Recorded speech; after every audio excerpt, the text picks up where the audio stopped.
Good morning, everyone. Welcome to our first Virtual Employer Extravaganza online.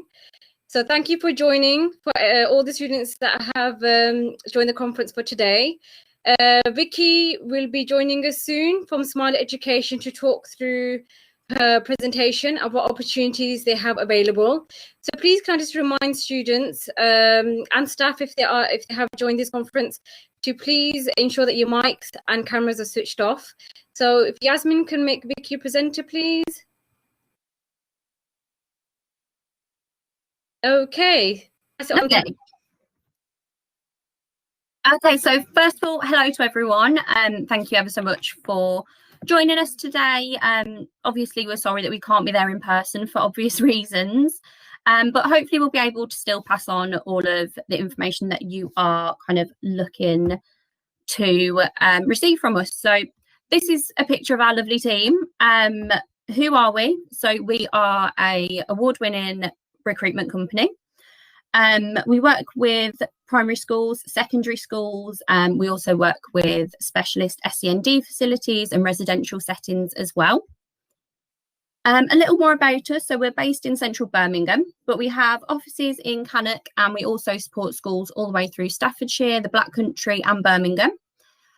We are an agency that is absolutely committed to safeguarding and providing the very, very best that we possibly can for both our schools and for our candidates as well. So who can we help? As you can see from the slide, we can help a number of people and very much depending on your situation. So we're very much here to work around you and be as accommodating to your situation as we possibly can. So I'm going to hand you over to my colleague Alicia, and she's just going to talk you through how we can help some undergraduate students that might be out there. Hello, I'm Alicia. I'm going to talk to you about the graduates, the undergraduates, what you can do. So we are helping you gain experience around your lectures, so you'll be not missing important work, but you'll still be able to gain experience while actually doing your course. So it's always beneficial at the same time. However, we also provide tuition on a one-to-one basis. Therefore, you get the advantage of not having to go anywhere. We can provide training for great opportunities and many different things that you wouldn't have experienced in the past. Also, this is an overview of what an undergraduate has said. If you just take a moment to read.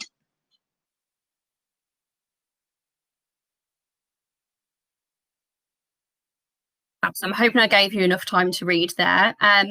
But so the following slides are for any PGCE graduates out there. So how can we help people who have come to the end of their PGCE?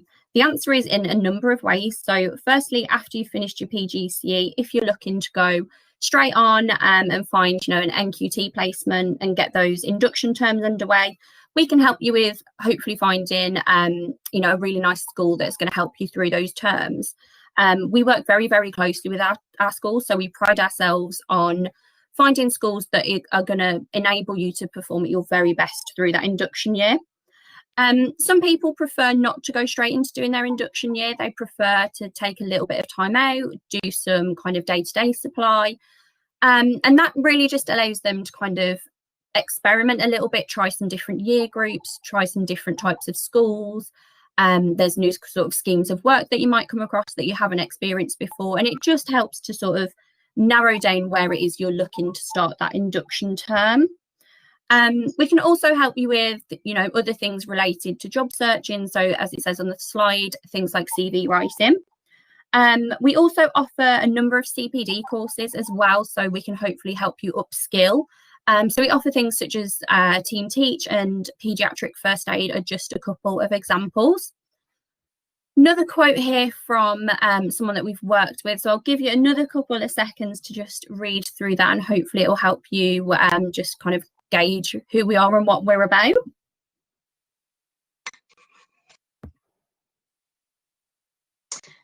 So I'm going to talk to you a little bit about graduates with an interest in teaching. So this is a really good thing because you do not have to have a specialised degree in teaching. You can actually have a degree in anything. It doesn't have to actually be in teaching. So this can help you gain work and experience in something new, something that you actually might not be interested in but might take an interest into.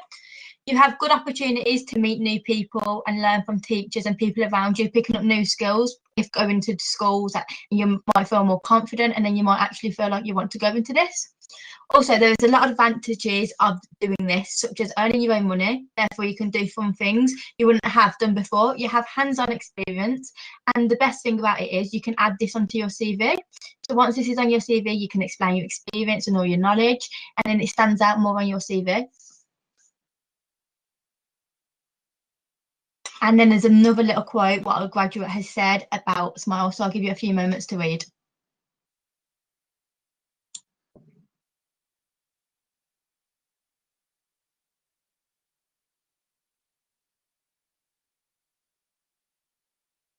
So there may be some graduates out there that are interested in going towards a more business side of things. Teaching is definitely not for everyone, and that's completely okay. But if you are a graduate who has some interest in working with Smile, we may have a place in our team for you. So there's lots of benefits to working with Smile Education, as you can see from the slide in front of you. I've worked in recruitment now for just over 5 years, coming up to 6 years. And I can honestly say, hand on heart, that the year that I've now spent with Smile has been one of the very, very best.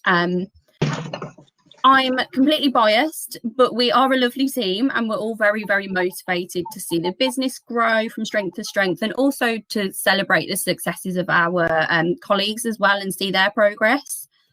If that doesn't sway you, the all expenses paid company holiday might.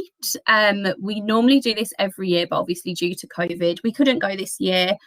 But yes, hopefully we will be back and enjoying the sunshine sometime soon. So we do have 2 people that work for us who are graduates, and these are their kind of success stories. So Cash has gone on to become an executive associate director.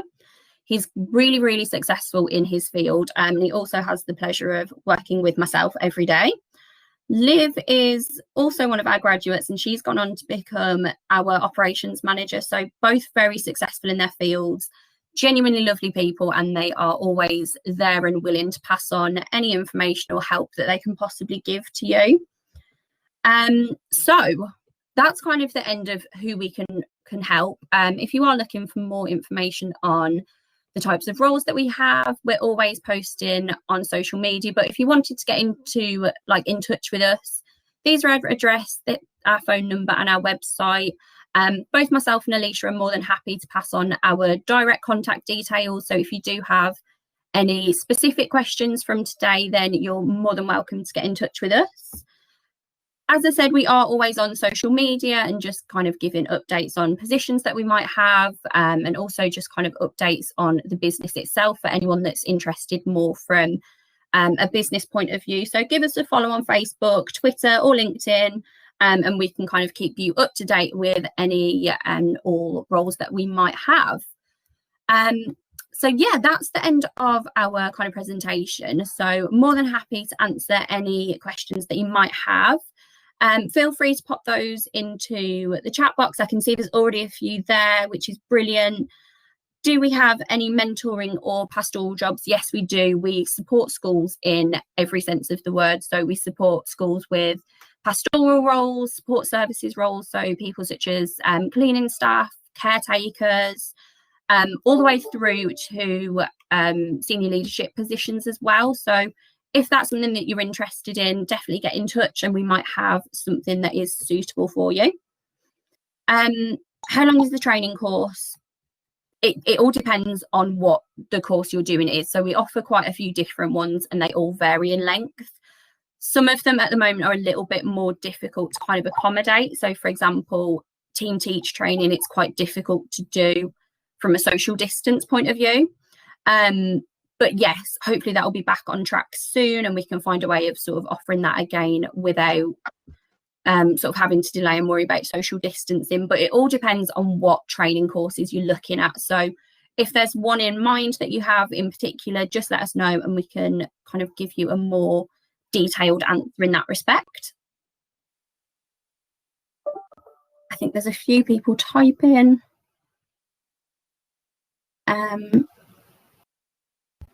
Halima, teaching assistant. So yes, we do offer teaching assistant positions as well. Again, the types of role that you could be doing as a teaching assistant might vary. So for example, if you're working with our SEND team, you may find yourself working, for example, in one-to-one roles with pupils that have quite complex SEND. That's a specialist provision that is, part of our company. We also work with mainstream schools. So again, the types of role that you can find yourself doing as a teaching assistant might vary. But again, it's all very much based on what you're looking for and the type of experience that you have. So if you're someone that doesn't have lots of experience working with SEND pupils, that's absolutely fine. We can offer you some additional training if it's something you'd like to pursue. But if that's not what you're interested in, that's absolutely fine. We can look at supporting you with mainstream schools and kind of whole class teaching assistant roles, if that all makes sense.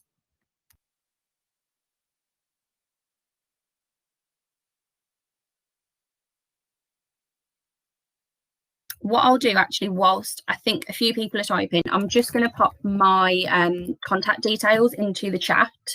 So if there's anyone that doesn't feel brave enough to do a question in front of everyone, that's absolutely fine. Pop me an email over or just give me a call. That's absolutely fine. Tamara, do you work with pupil referral unit or alternative education? Yes, we do. So as I just mentioned, we have a specialist SEND consultant. So she does work with kind of specialist facilities, pupil referral units, residential care as well. Lots of different roles, lots of varied roles as well. Again, our SEN consultant kind of goes across Birmingham, in Staffordshire and the Black Country. So if you're not Birmingham based, that's absolutely fine. There's a very, very good chance we will be working with a school that's within your area and a little bit more local to you. Just let us know and we can always put you in contact with the right person. Hope that helped your question.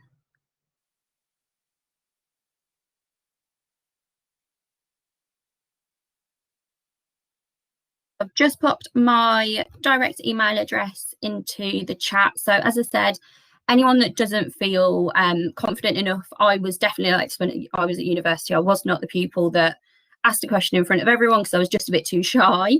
But if you do feel more comfortable kind of dropping me an email, that's absolutely fine. My email's there. Ask away. There's no such thing as a silly question. However I can help you, I'm more than happy to. Also just popped my phone number into the chat box as well. So that's my direct work phone. Again, if there's something you want to give me a call and just have a chat about, you're more than welcome. We're always at the other end of an email or a phone call. Thank you very much, Vicky. That was brilliant. Thank you for getting through, the presentation. Thank you for the students that have asked the questions so far. Is there any other questions you guys would like to ask Vicky while she's online and on this conference chat?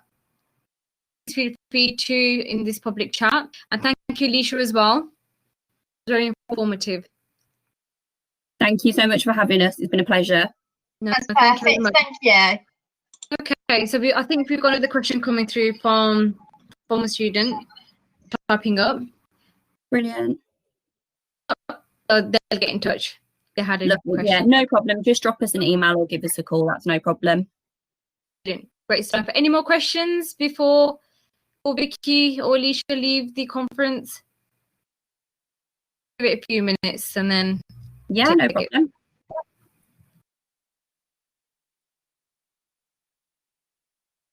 Okay, possibly not. So, thank you very much. So if you can also, everyone, thank Vicky and Alicia for their time, especially for joining the conference today, especially, for you guys to talk to the opportunities that they have. As she mentioned, do get in touch with her after if you had any further questions or wanted to apply for any of the opportunities. So yeah, thank you very much, Vicky and Alicia, for joining.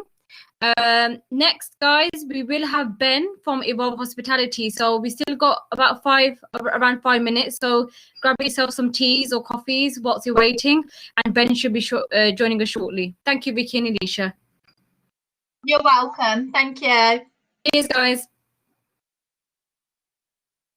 Welcome back, everyone. Thank you for waiting.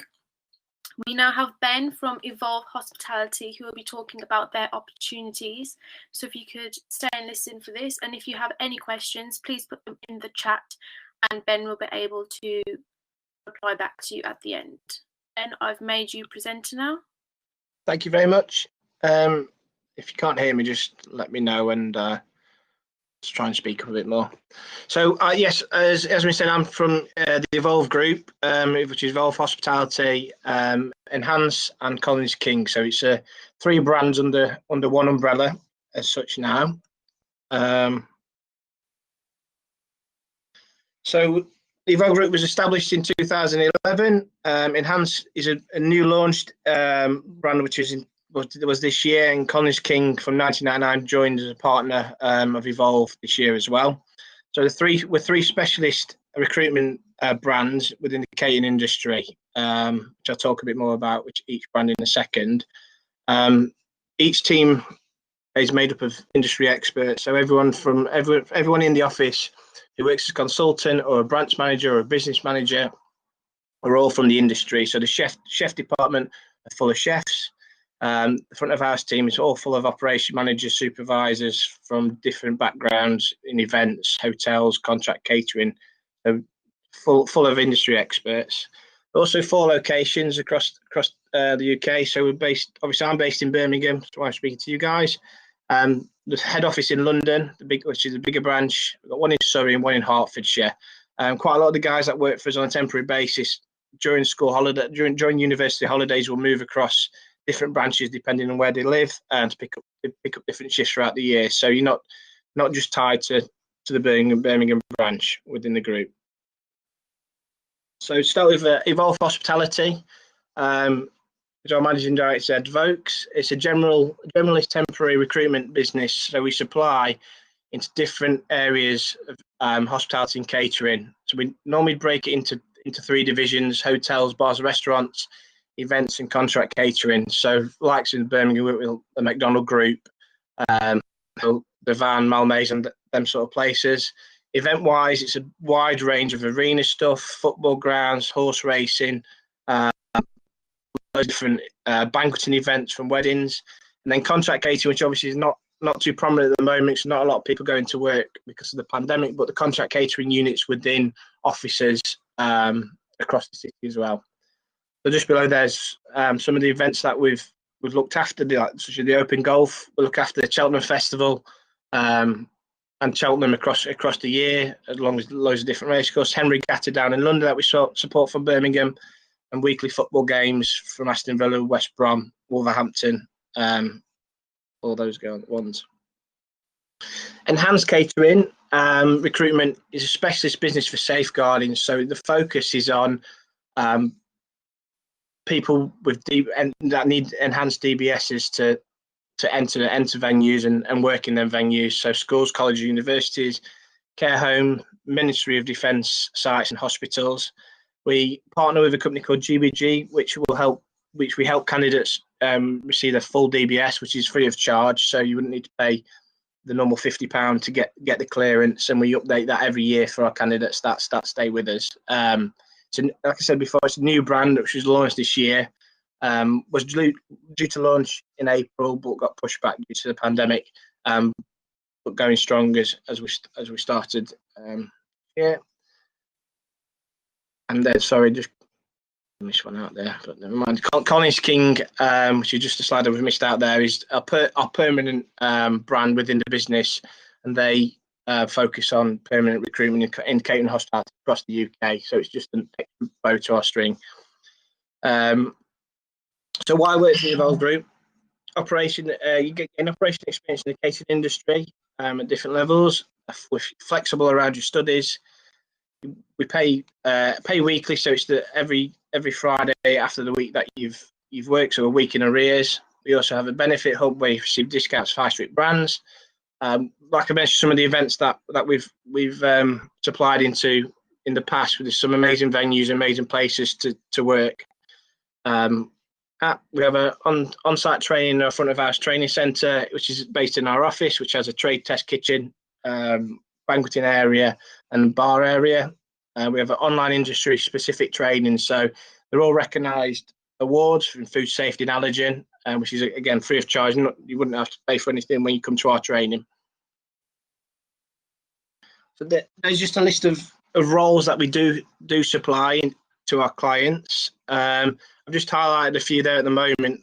Again, due to what's happening in the world, the event stuff and not having any volume in any sort of venues is impacting us quite a lot. So our school canteens have seen a big pickup, and the role, sort of chef de partie roles, commis chef roles, catering assistant roles are where we seem to be picking up a lot more shifts at the moment.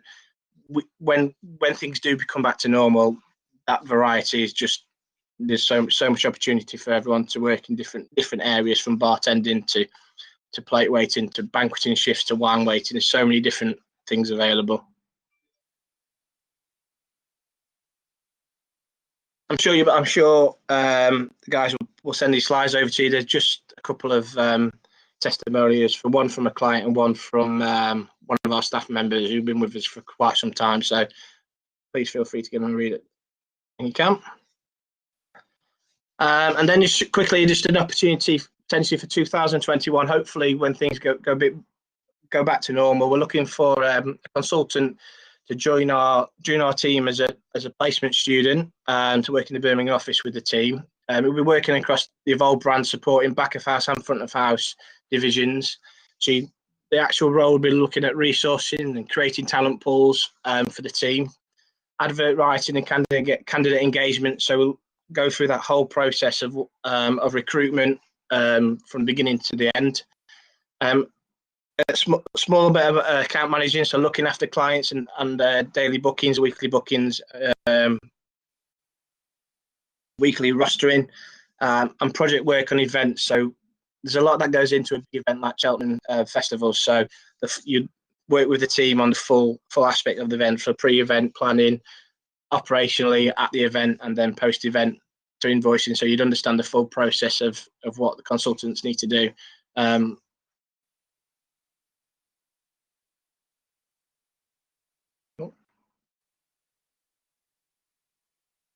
Sorry, go back one.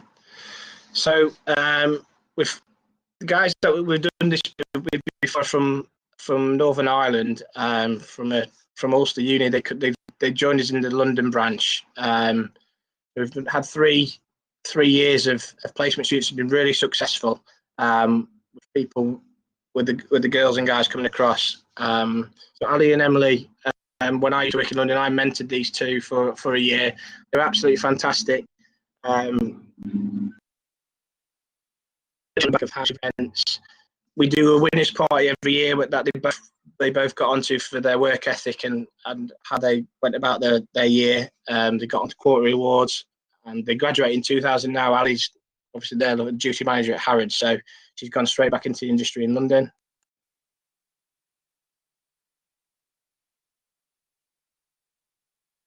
In 2018-2019, the Evolve Group won Best Student Placement award ceremony in London, where Shona and Juliana, fantastic again. Also won winners parties and quarterly awards.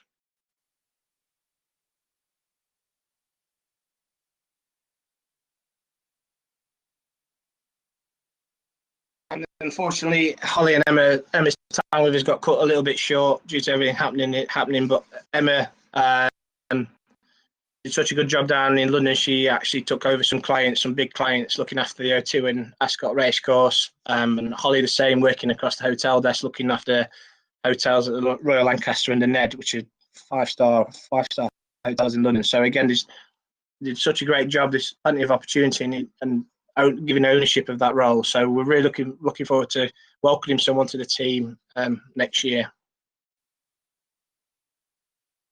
So that might have been a fast. If you've got any questions, just pop it into the public chat and I will try and answer as much as I can.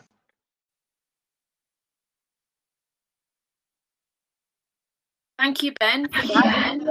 Questions, can you put them in the chat and through to them? So,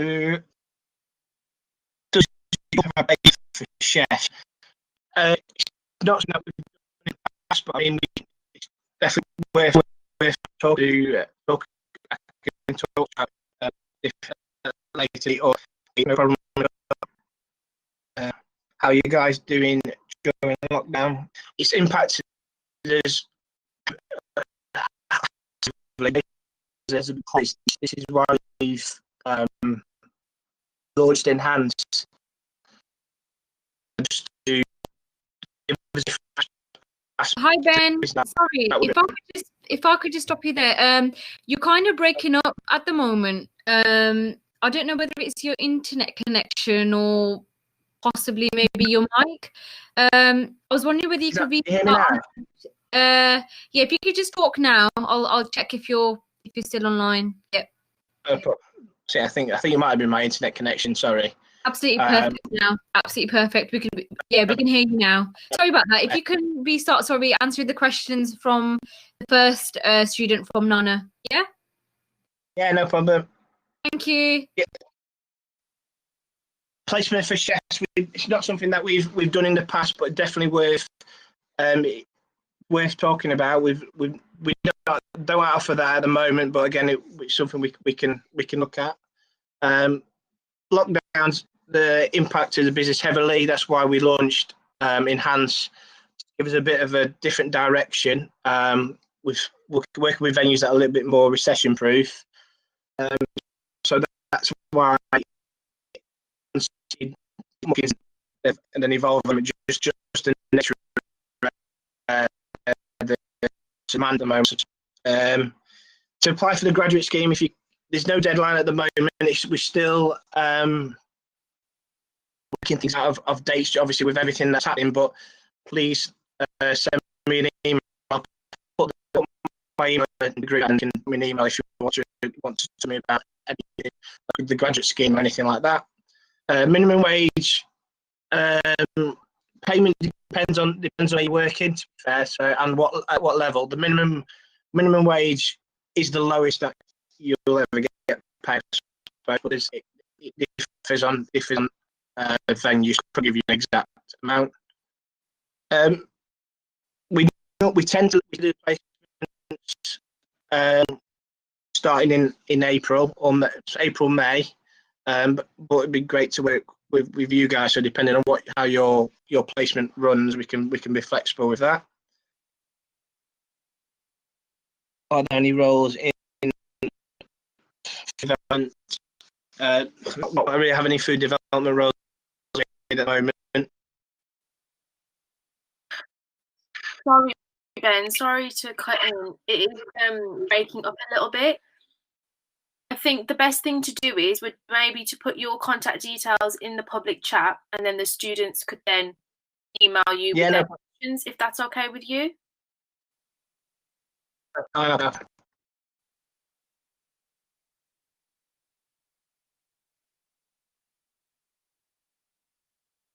Yeah, please feel free to drop me any emails, any questions. I'll get my number. Thank you. To everyone who's put a question in the public chat, if you just note down Ben's email and send your questions across, and he'll be able to answer that way. Thank you for your time, Ben, today. It's been great listening to the opportunities that you have. If anyone does have any other questions, you can put them in the chat and they'll be saved later.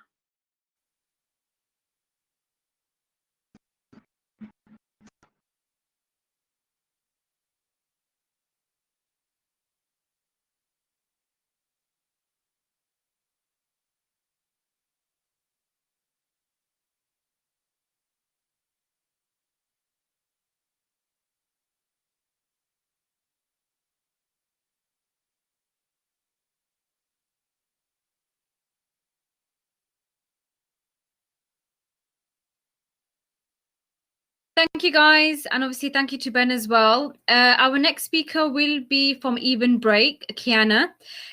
She will be joining us in the next 5-10 minutes. So you've got a bit of a break now to, like a toilet break or coffee break, tea break. So she should be joining us shortly. So do bear with us. Thank you.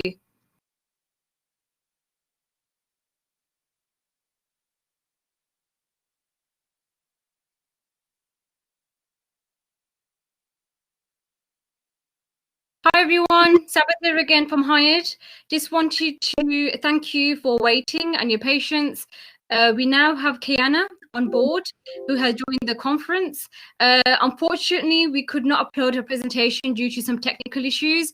However, Kiana would share her camera with you all and speak to you regarding the opportunities that she has with Even Break. So she works for Even Break, who provide opportunities, for those with either special needs or some sort of support that they may require with the various large companies that they work with, from Amazon, BBC, and different employers.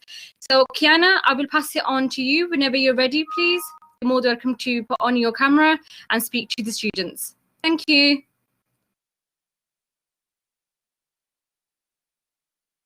So I'll just start sharing my camera and just, yep, that's it now. All right, thank you so much for introducing me, and thank you for inviting me to speak about Even Break and what we do. As mentioned, my presentation isn't working, so I'll just give you a kind of run through and share the slides later on with the university. I want to have a chat about a couple of things before I move on to Even Break and what we do. Even Break is a specialist job board for disabled candidates who are looking for inclusive employers. But before I speak about the opportunities we have, I just want to speak about perceptions and models of disability. I then want to tell you why you, as a disabled candidate, you're a premium candidate, and some facts and statistics that give evidence to that statement. And then I'll move on to tell you about what we do and how you can use our website to look for opportunities and employers. So disabled people are entrepreneurs, celebrities, doctors, administration assistants. We are diverse and we work in every sector and every role in our societies. So really, Even Break is about telling employers that they need to remove the barriers in our society that disables people. So we're based on the social model of disability, and that says it is not your impairment that's stopping you from living life to the fullest or having an amazing career. It's the barriers in your way. So a very practical example of that is if there's buildings with steps, then those steps are the barriers. Or if there's information without Braille, then that is the barrier to you. So at Even Break, we want employers to commit to making the workplace accessible for you and other disabled candidates out there. As I mentioned, disabled people are diverse, so we support all disabled candidates, including those with non-visible or mental health conditions. Some statistics that's really interesting is only 8% of disabled people in the UK use a wheelchair, which is quite interesting considering that the disability sign is often a logo of someone in a wheelchair. I am part of that 8%, but we are the minority.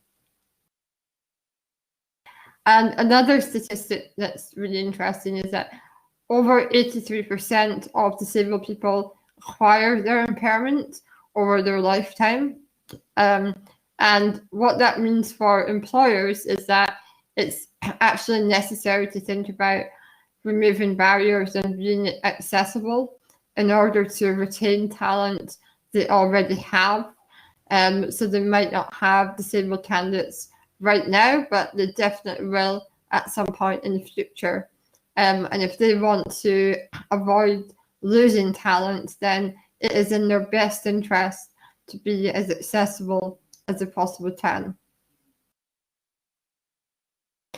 So our CEO, Jane Hatton, has written a book that's available on Amazon, and it's called A Dozen Brilliant Reasons to Employ Disabled People.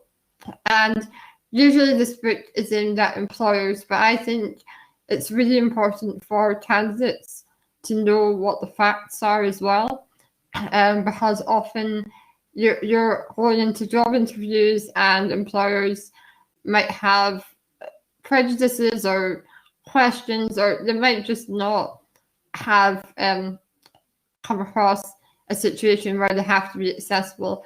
I think it's really good for candidates to go into interviews with the confidence and with the knowledge that can help.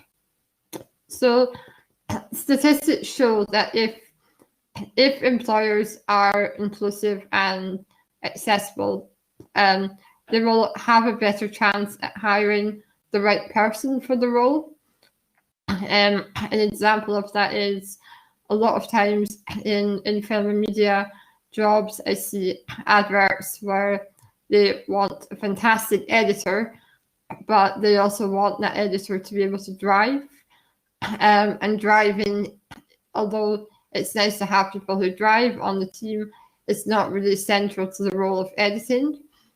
So I guess that's a barrier for someone who can't drive because of their disability.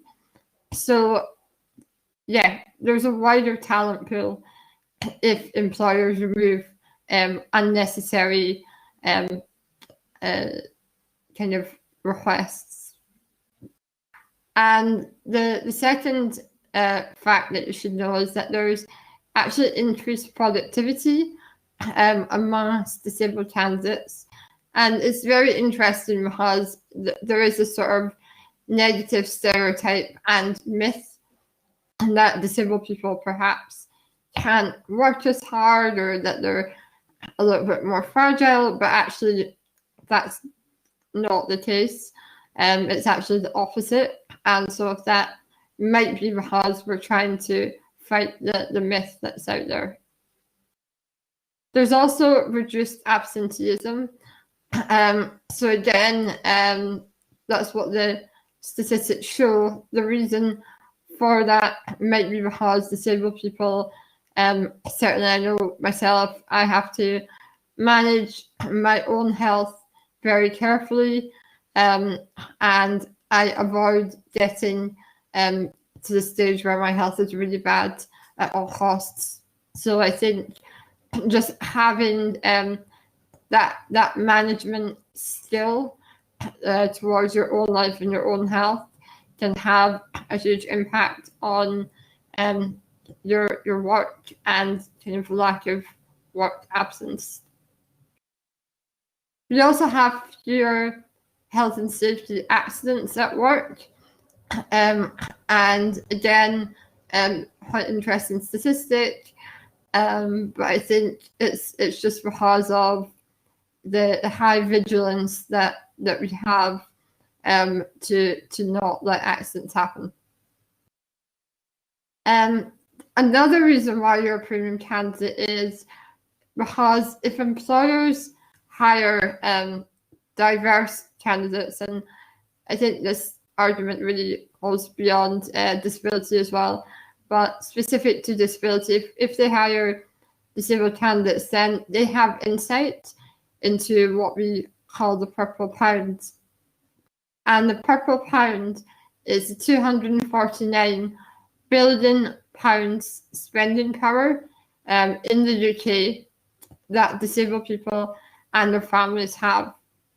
So if businesses don't understand what our needs are, don't understand what we want, then they will not access the money we have, and ultimately their business will suffer from a financial point of view.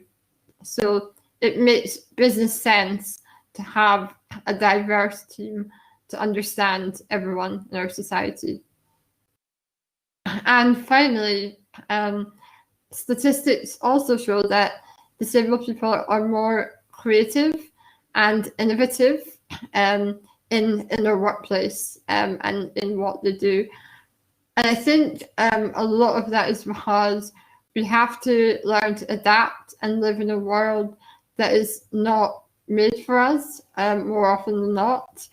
So we have to always think about, right, how else can I do this? What can I change? What needs to happen?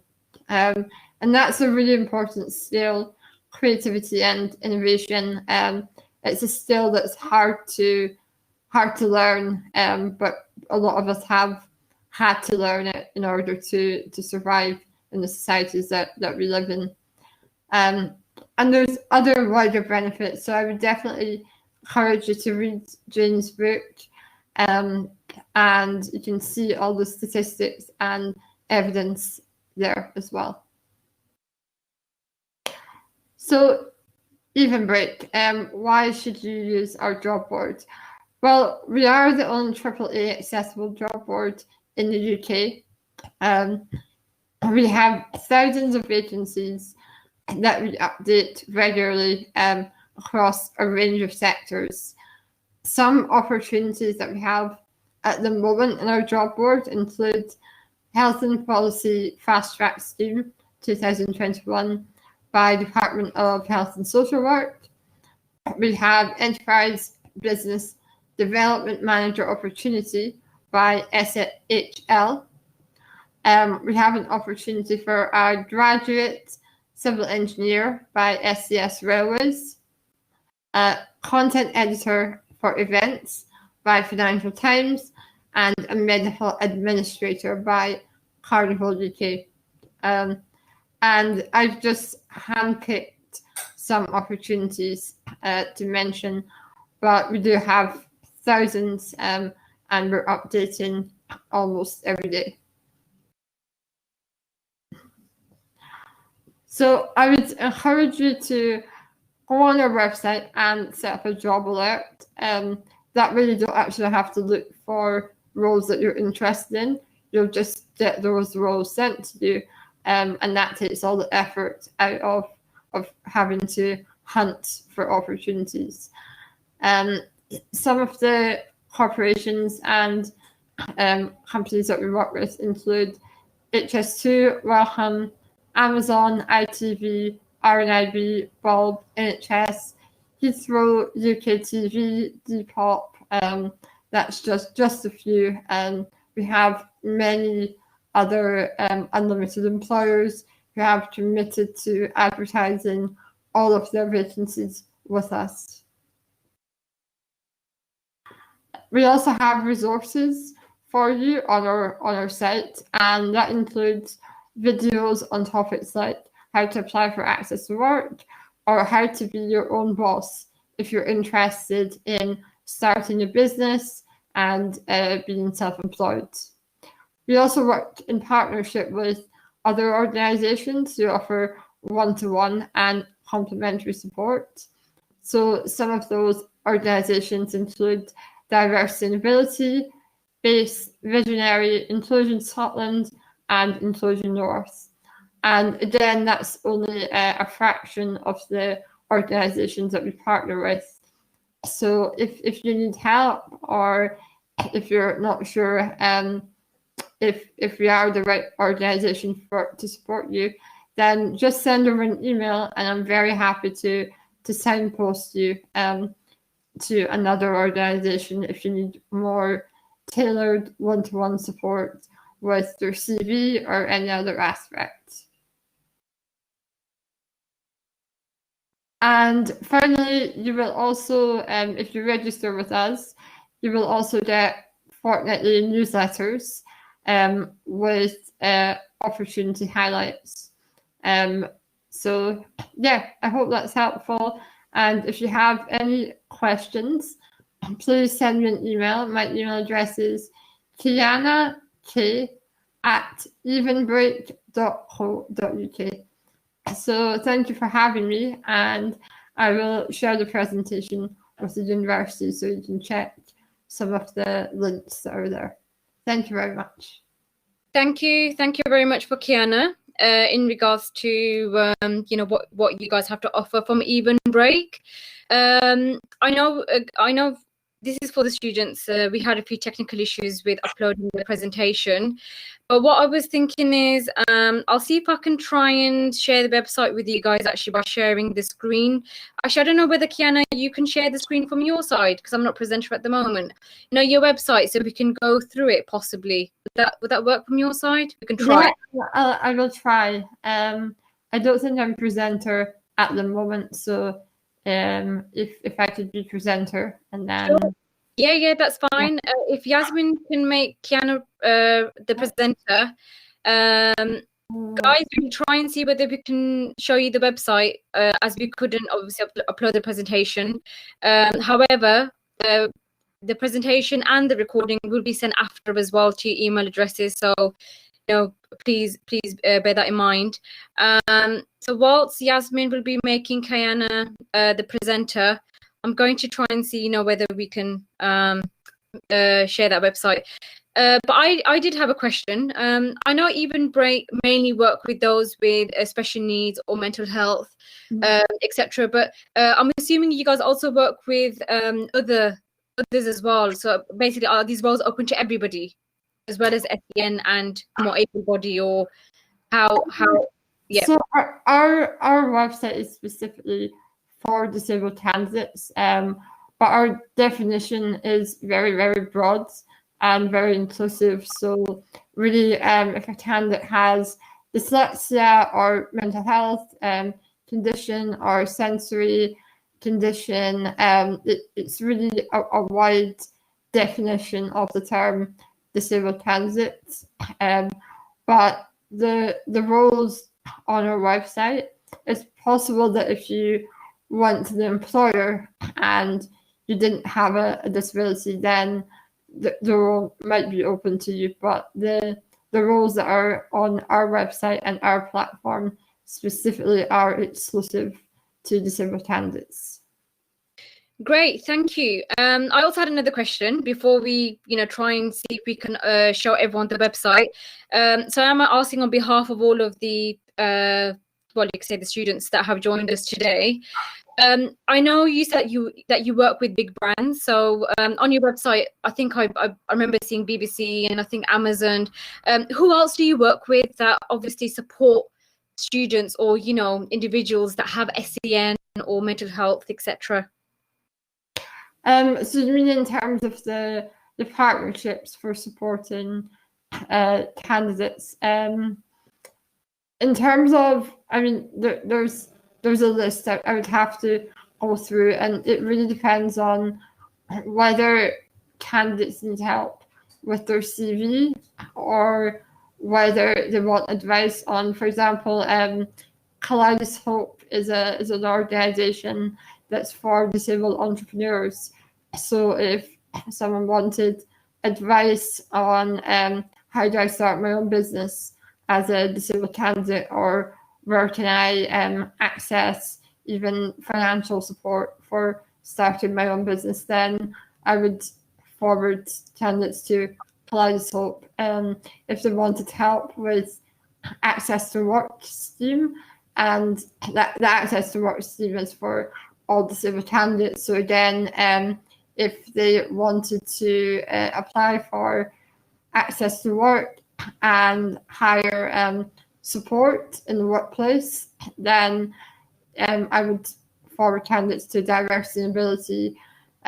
There's also APA, who provide one-to-one sort of more personalized support. So it really depends on where the candidate is and what type of support they're looking for and what stage they're at. So that's a bit of a long answer, but I would really, if anyone does want to be signposted, I would really look at their situation and investigate before I send them some additional resources and organizations. Okay, brilliant. Thank you very much, Kiana. Yasmin just made you presenter, so I don't know whether you're able to... Yeah, I'm having a look, and it only gives me the option to start a poll, upload a presentation, or share an external video, so I'm not sure. Okay, no problem, that's fine. What I'm going to do, guys, instead is I'm going to copy and paste the link into here actually. Kiana, I'm not sure whether you want to put any details in the public chat as well. Yep, brilliant. Thank you very much. Can we all please thank Kiana for her time, especially for speaking to you guys today. And we will share her presentation afterwards with you by the end of today. So you should hear back from Hired end of today. So thank you very much, Kiana, for your time. And hopefully we should be working very closely with you at UCB and with Even Break. Thank you very, very much. Moving on, guys. Thank you. So moving on, guys, we are going to go on a longer break now. And we will be back around 1 o'clock with our next organization, which would be Institute of Hospitality. And of course, following on from that, we do have many of the employers from, for example, we got Vesta Consultancy at 1:30, got Target Jobs joining us at 2 o'clock. We got Cognition Education at 2:30, and then we will end the day with our marketing team and Enterprise Hive team today as well. So you're more than welcome to still stay online and just mute, obviously, your mics, and you can rejoin us at 1 o'clock. Or you can, if you want, you can log off and log back in, but I would advise you to stay online. That would be better. So I hope you guys are enjoying it so far, and we will be sending out feedback by the end of the day as well. Bear in mind, this is a virtual one Employer Extravaganza that we've had. Normally we would have it on campus, but due to the current situation with COVID, we are doing it online, so all feedback is welcome. But yeah, we are going to go on a half an hour break now, and we will speak to you guys again at 1 o'clock. Thank you very much.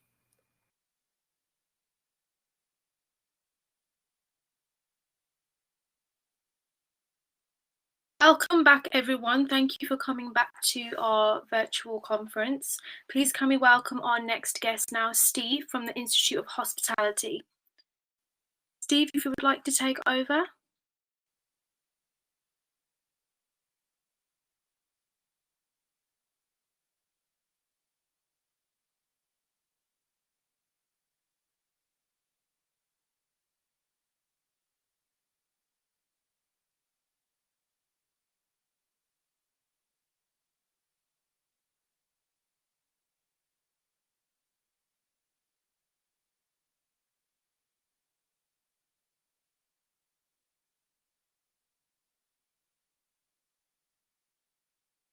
Hi, can you hear me? Yes, we can hear you. Okay, lovely. Okay, well, good afternoon, everybody. Quick introduction of myself then. My name's Steve Laughlin.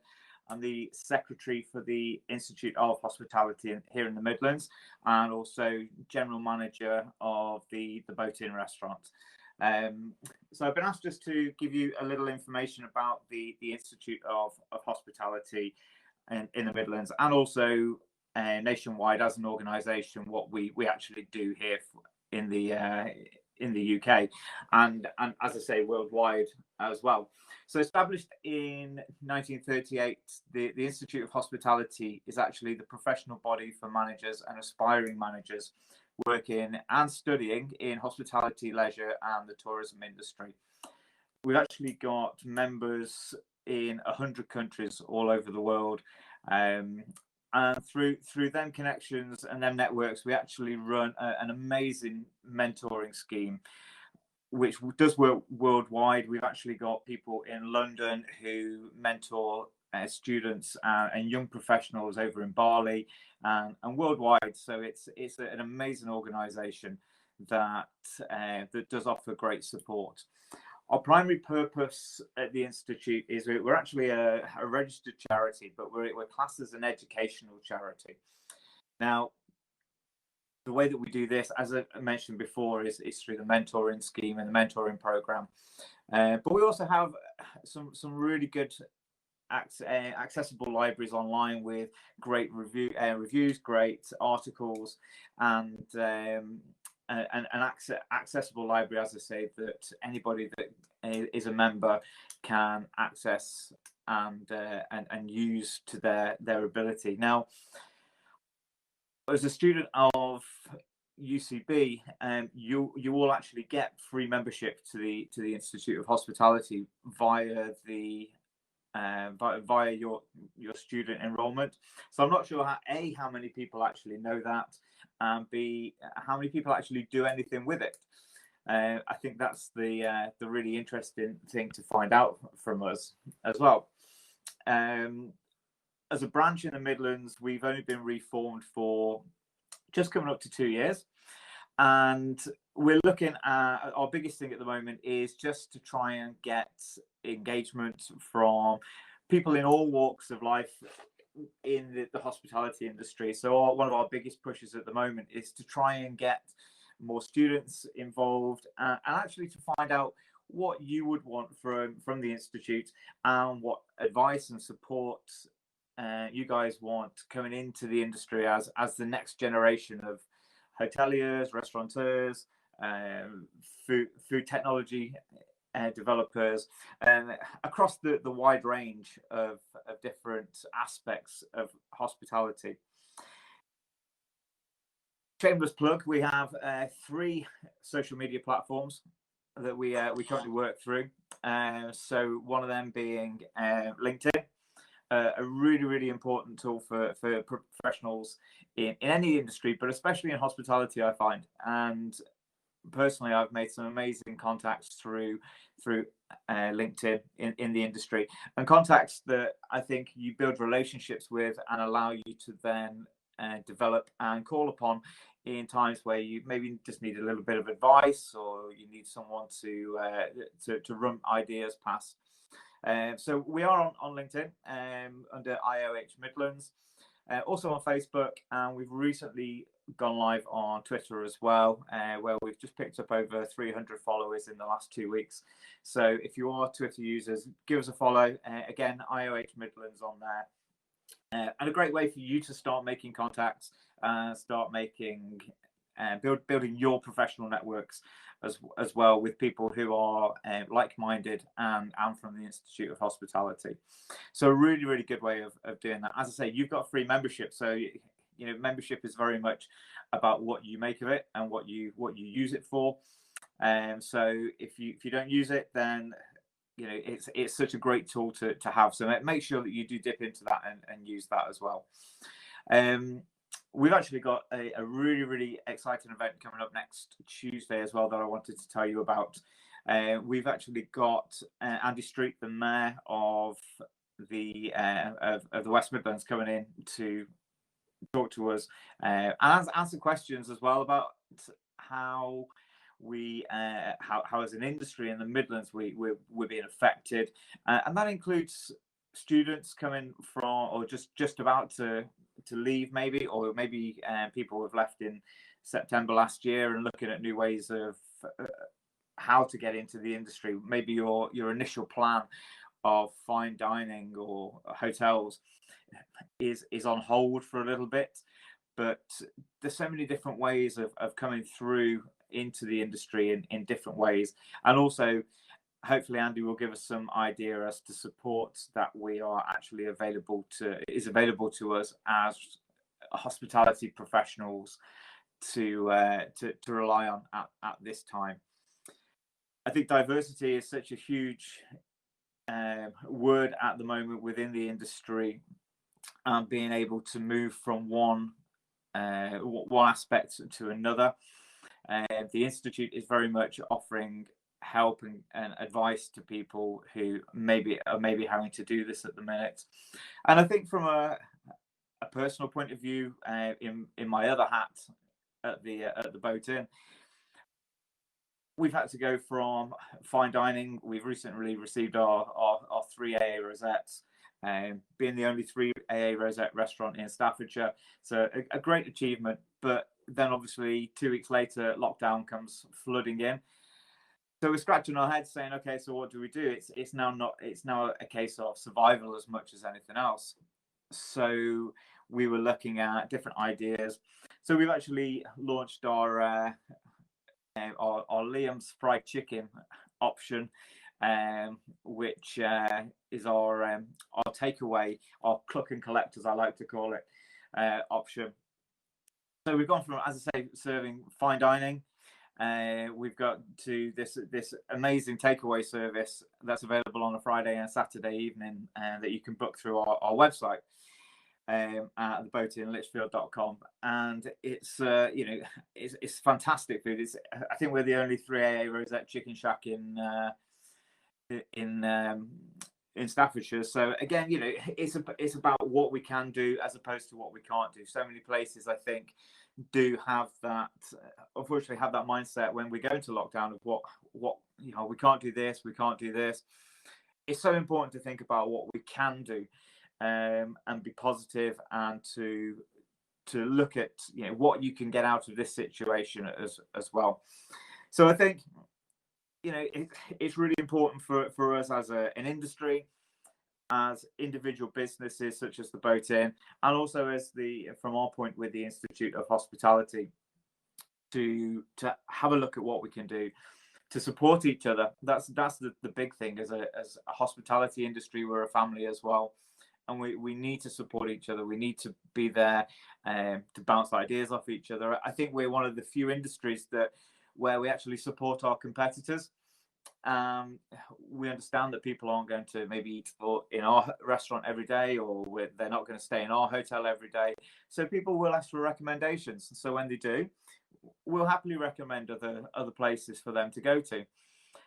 And as I say, I think it's one of the few industries where we do actually have them relationships and build them networks to support each other as well as ourselves, and we know that it's going to be reciprocated. We know people are going to support us back, and again, from a membership of the Institute of Hospitality, it gives us that chance to build them relationships. It gives us that chance to help each other and to grow as an industry as well. So I think it's really important. And as I say, you've got the opportunity to use that membership free of charge at the moment. If there is anybody listening who isn't actually a student at the moment, I suppose, membership for the Institute of Hospitality at the moment is working on a majorly discounted rate as well, for us to enable us to buy or to get more engagement, spread the word, especially across the Midlands. We have such a huge territory in this area, so we go from Derbyshire down to Warwickshire, and from Shropshire all the way across into the east into Lincolnshire. So it's such a huge territory for us to use in this area. And we've got a couple of your very own on our committee. So Rob Swinnock, who's one of our members as well, who I think has just posted the free webinar link. Thanks, Rob. Also our student member, Caitlin Leach, who's a student at UCB and a member of staff for me at the boat, and a committee member as well. So I'm sure she's sick of me by now. But yeah, it's such a great way to build them relationships. So thank you very much for listening. Check out our social media, so IOH Midlands on Twitter, on LinkedIn, and on Facebook. Don't forget to register for the free webinar on Tuesday with Andy Street. If you do have any questions when you book your tickets for that, you do have the options to put any questions in there as well, if you'd like any questions asked to Andy as well. And feel free to ask any questions. Thank you, Steve, for that presentation. If anyone does have any questions, you can put them in the chat and Steve will be able to ask them for you. Also, please do sign up for the free webinar. The link has been put into the chat box as well. So, Kathleen, any placements? Yeah, I mean, definitely. It's placements are something that we can work with, and through the contacts and through the networks as well. Even old hands like myself, we actually run the National Restaurant Manager of the Year Awards, and last year I went down to represent the Midlands and actually organised a placement for myself, even after 20 years of still wanting to learn more things. I actually organised a placement for me to go down and work at La Gavroche. Unfortunately, then due to the lockdown, that wasn't able to go on. But yeah, definitely, there's people in the institute that can help organise placements. So yeah, definitely. Someone's just asking for my email as well, which is absolutely fine. So people, if you can email me at midlandssec, which is SEC at the end, so midlandsec@instituteofhospitality.org. And I'm more than happy to come back to anybody that I don't get a chance to answer their questions now.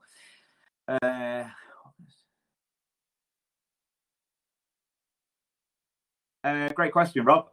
So for me, I think the biggest thing that we look for, especially at the boat, is something different. And we don't necessarily just want the same old bog standard CVs, but also make it exciting. You know, you've got to catch our eye. And I think the biggest thing, especially in an interview at the minute, is attitude. The willingness to learn. That's the biggest thing. We can actually we can teach people skill sets. We can teach people everything that we need them to do. The one thing that we can't teach is attitude.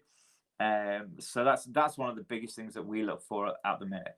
And yeah, the desire to learn, and we work with a really strong what we call our why at the boat. Our why is to create a friendly and welcoming environment for our guests to make special memories with their friends and family. And that's it. That's our vision. That's our goal. So we're looking at people who buy into that and want to do that. So that's what we look for on employment. Catalan again, how hard will it be at this time to get placements? Yeah, I mean, I think at the minute placements are going to be very, very hard to do in certain aspects, but obviously there's aspects of the business, the industry that are still working. I've got friends that work in food development and food production and them kind of areas that are classed as key workers. So them kind of placements are, may still be on available. Again, contact me, and if there's anything that we can do to try and help you get some kind of placements, we'll definitely do our best to do that as well. I did warn Caitlin not to ask any hard questions, but here we go. So how will the Institute help and support graduates within the next year? Again, I think it's a case of supporting graduates to look at maybe diversifying at this point. Don't be stuck rigid to one aspect of hospitality that you want to go into. There's no, at this point, there's absolutely no benefit from saying I only want to work in restaurants, I only want to work in hotels. We've got to be looking at we've got to be looking at other aspects of the industry as well. And it's a great opportunity for people to build their skill sets in different areas, especially in hospitality. The more experience you can get in different areas of the industry, the more rounded you become as a professional, and the easier it is for you. So definitely look at different aspects as well.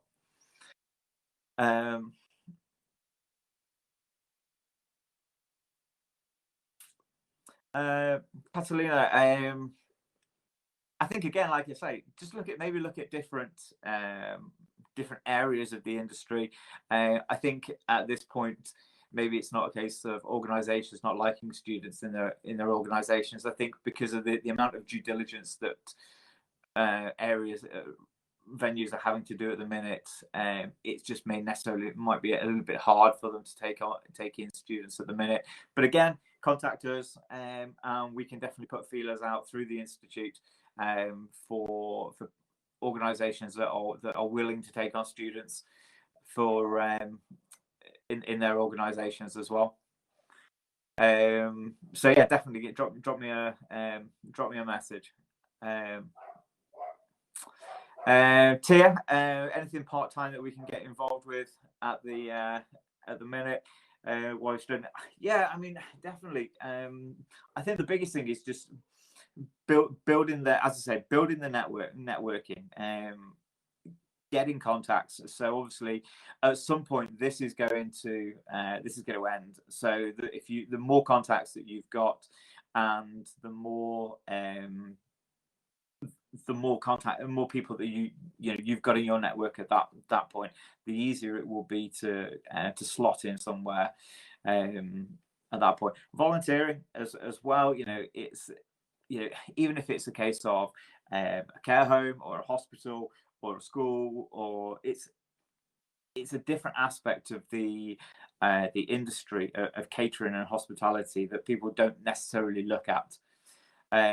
So yeah, there's definitely have a look at some different areas of the industry that we might be able to help you out with that. We've got members that deal with contract catering to care homes and areas like that. So again, if there's anything we can do, please give us a shout.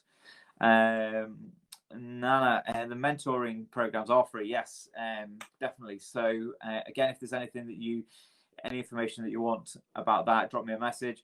Alternatively, you can look on the Institute's main website, instituteofhospitality.org. And yeah, and again, I know they're constantly taking on new people into the mentoring program. So definitely have a look at that.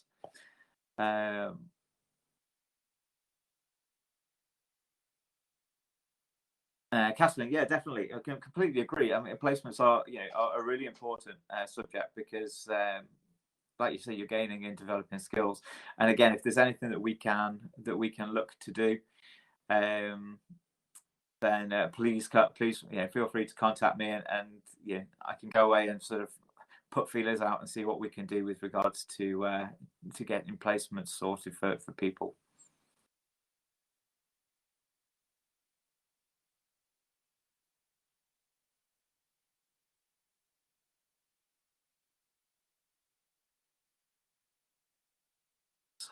I think we've answered all the ones that have come through at the minute. A few people still typing.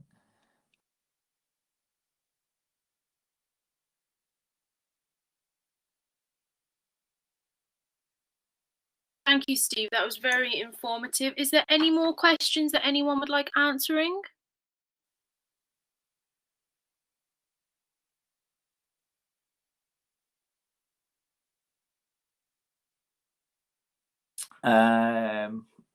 Okay, so my career ladder. I dare I say I didn't actually come through hospitality at university. Mine was very much work based. I literally walked into a hotel and asked for a job. Worked my way up through the management. Through the management there as well. So I was started as a commis waiter up to a chef de rang, and then went into a supervisor within 18 months of starting there. Within 2 years, I was assistant manager. Went out to look at different other areas and styles of service. Spent some time managing one of the VIP suites at Manchester United's ground, so large catering style service. Then became one of the butlers at Weston Park for the Earl of Bradford for a while, and then back into my passion really, which is fine dining, and pretty much stayed in fine dining for the rest of my time so far at that. But yeah, I think again, it's definitely making sure that you're building them connections. Ross, any advice for people looking at management? Oh, so much. I could spend another hour talking about leadership. Leadership is a huge passion of mine, and how to motivate teams and how to get the best out of teams. As a leader, what you have to understand is that your biggest asset is the goodwill of your people. Goodwill in your team is like a bank. You have to pay into it. You have to look after them. Your job is to look after them. and to make sure that they feel safe and they feel happy. Because it's times like that, it's times like this now that we're in with the pandemic, where you have to pull on the resources back. That's when the goodwill is repaid back to you as a manager and as a leader. For anybody looking for advice into leadership, my go-to is Simon Sinek. Definitely worth looking at. Definitely worth reading his books and looking how he approaches things. But Ross, if you want to drop me an email again, I'm more than happy to follow up with you about management and leadership. But learn your trade, learn your craft. That's the most important thing. And don't be in a rush to get into management. You've got to understand every aspect of what you're doing before you go into management. Otherwise, you find that aspects come up, and you'll find aspects come up that you're not sure about anyway. And again, that's where the benefit of having them networks in place are, because you can go back to people. But don't be in a rush. That's one of my biggest things. Don't be in a rush to get to the top. You learn your trade first, and that'll give you confidence when you do get there to get the best out of your teams. And remember that as a leader, you're no longer responsible for the job. You're then responsible for the people doing the job. So you've got to make sure that you've got their best will at heart. Now, any advice for people who are looking to work in fine dining or Michelin star restaurants? Again, learn your craft. Learn your, you've got to be proactive in your learning. There's skill set we can teach you in restaurants, but you've got to have the desire and the passion to want to learn.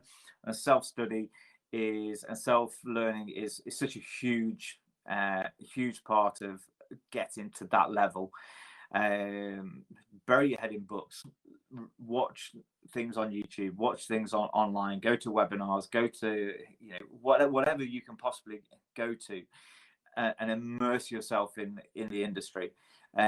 You've really got to have that passion and that desire and that will to achieve that level. The thing with fine dining Michelin star restaurants is they're the cream of the crop. They can pick whoever they want to come into their restaurant.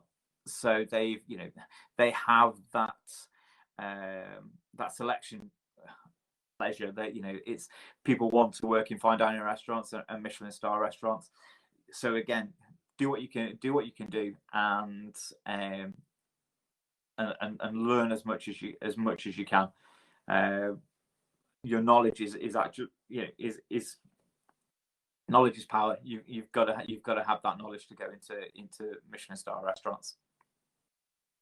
But again, volunteer. Get hopefully once later on in the year or next year when we, fingers crossed, start to get back to some kind of normality again.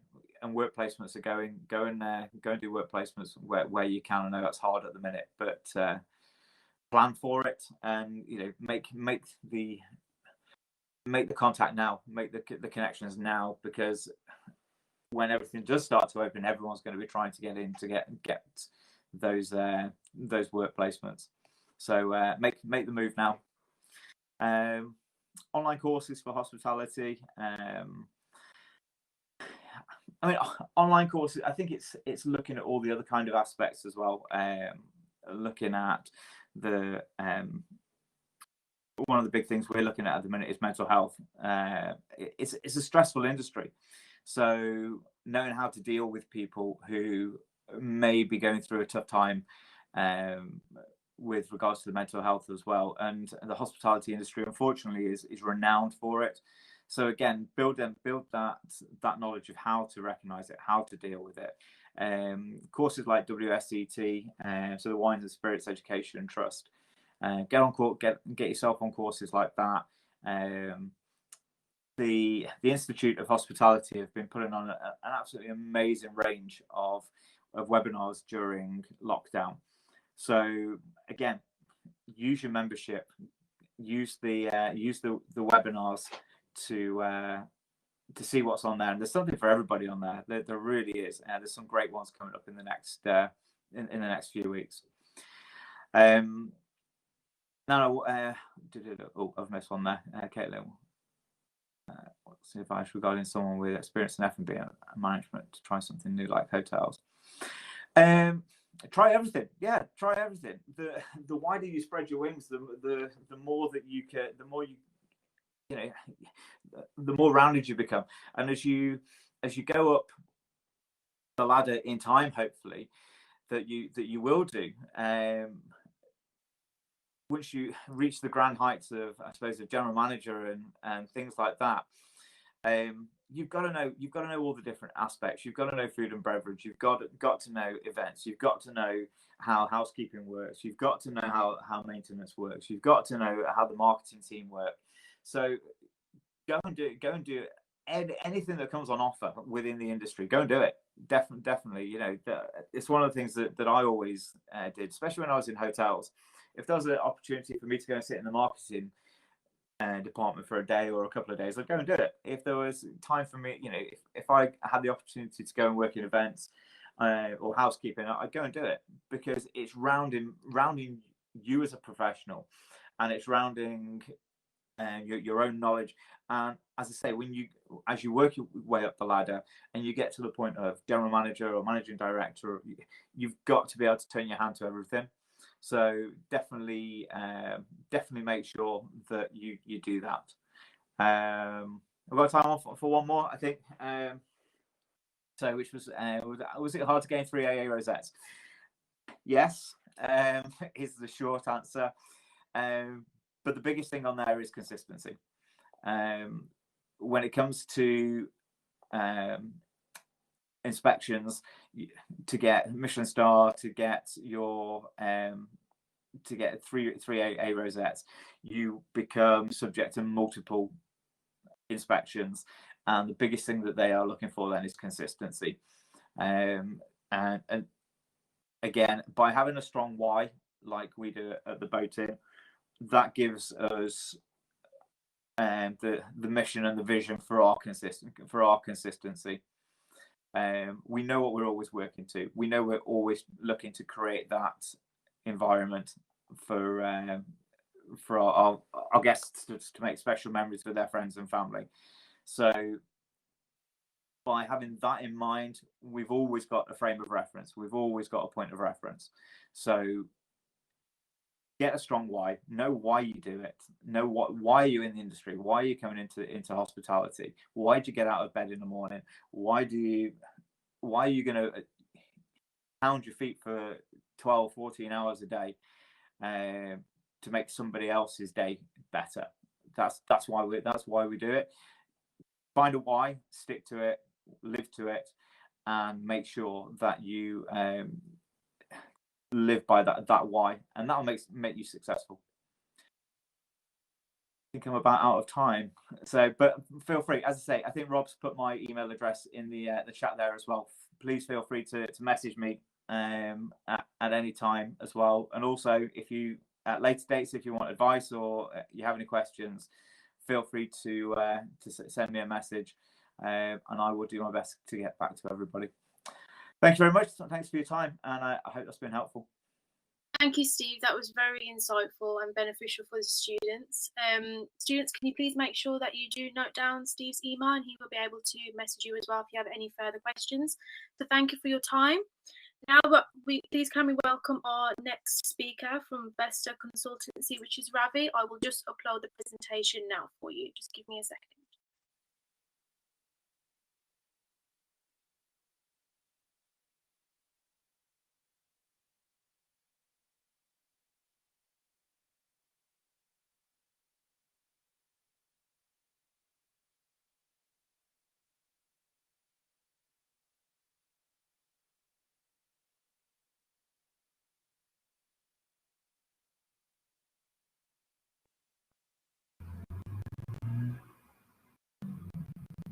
Thank you, Steve, and thank you, Yasmin, for uploading the presentation for Vesta Consulting Services Limited.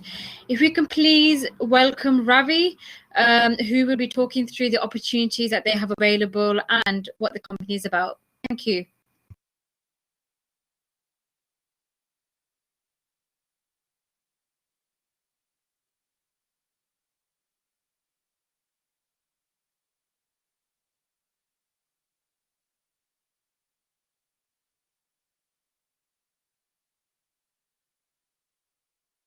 Hi, Ravi. Are you able to connect? Can you hear us?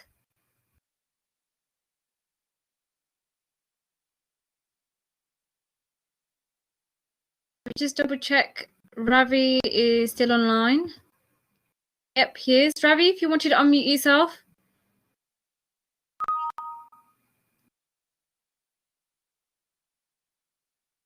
Okay, not sure whether...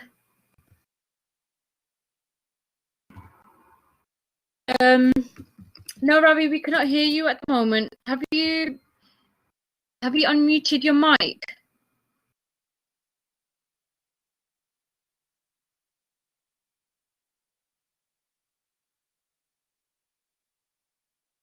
If you just give me a second, I will just drop Ravi a call. If you just give us a few seconds, guys.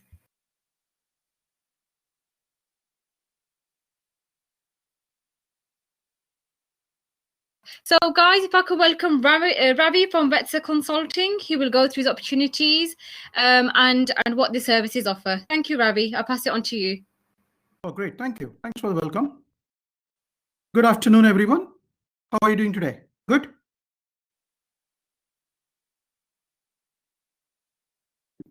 Okay.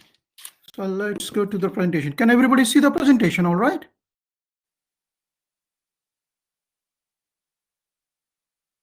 Yes, no? Yes, Ravi, we can see the presentation. Thank you. Oh, fab. All right. Okay. So let me go there.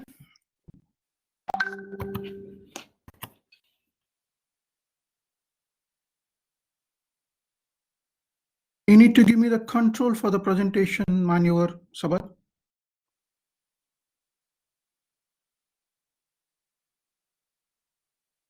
Okay, just give me a second. Yeah. You should. Yeah, you should. I got it. Got it. Brilliant. Yeah. Good stuff. Okay. So let's go. All right. So we are a UK-based IT consulting and business transformation firm.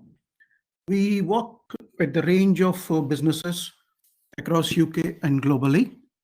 What we do, we predominantly work in two areas, predominantly on IT consulting, from technology advisory, consulting services, how businesses use technology for the best, and how do they use the latest digital, artificial intelligence, rapid application development, robotic process automation, kind of a latest and greatest stuff into business benefit.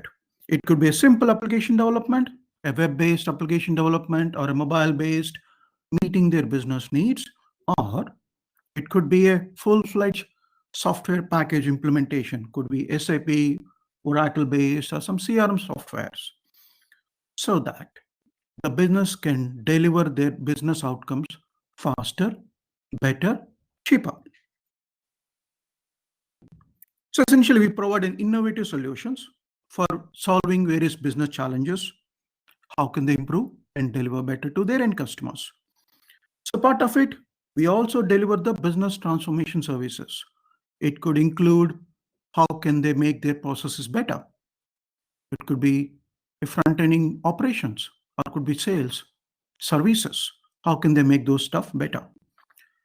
We help them learn how to deliver projects successfully, training them on project management methodologies, Lean, Six Sigma kind of improvement methodologies, and flexible ways of working, like agile ways of working, if you heard of agile project management, etc. Agile being the buzzword at every level across industries nowadays. And we also do the training in technical and non-technical areas. It could be online, on-demand training, or it could be classroom training as well, so that the people learn, gain knowledge, and apply into their business aspects. So as a part and parcel, it comes with helping them through coaching, mentoring, and hand-holding throughout the journey.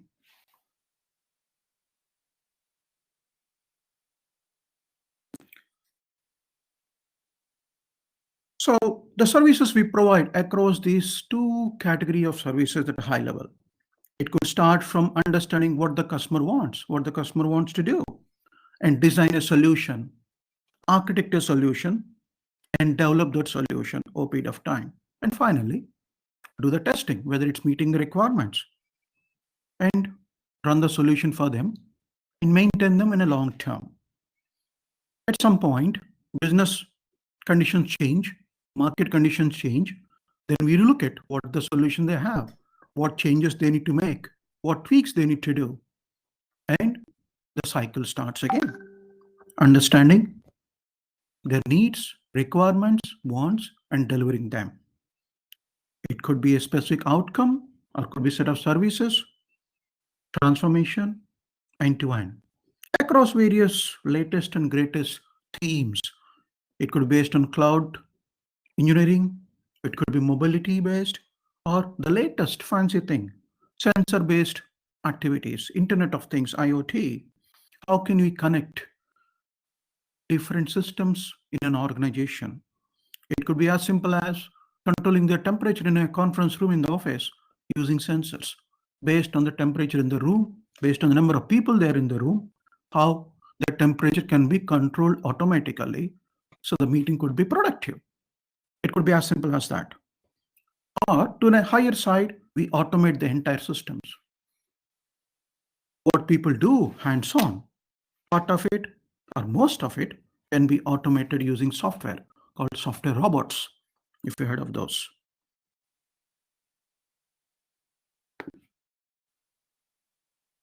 So what's our value proposition? Our people are our strength.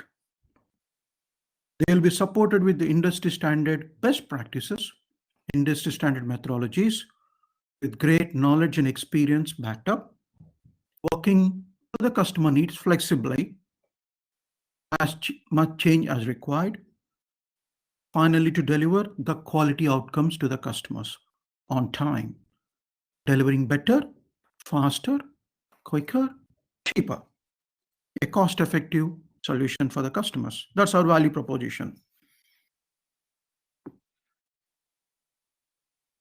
Okay, the opportunities which we can offer to the forum here.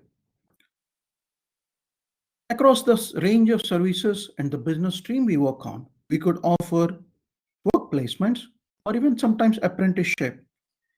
It could vary from maybe 2 weeks work placements to 6 weeks work placements to maybe 12 months to 18 months apprenticeship in the areas of IT, very hot cake, sales, marketing, operations, administration, and if someone fancies it, the social media management. You gain experience while playing with the social media, which you might be good or the best at. On the apprenticeship side, it's going to be much longer duration, where we offer opportunity for people to learn software development, software testing, software package implementation.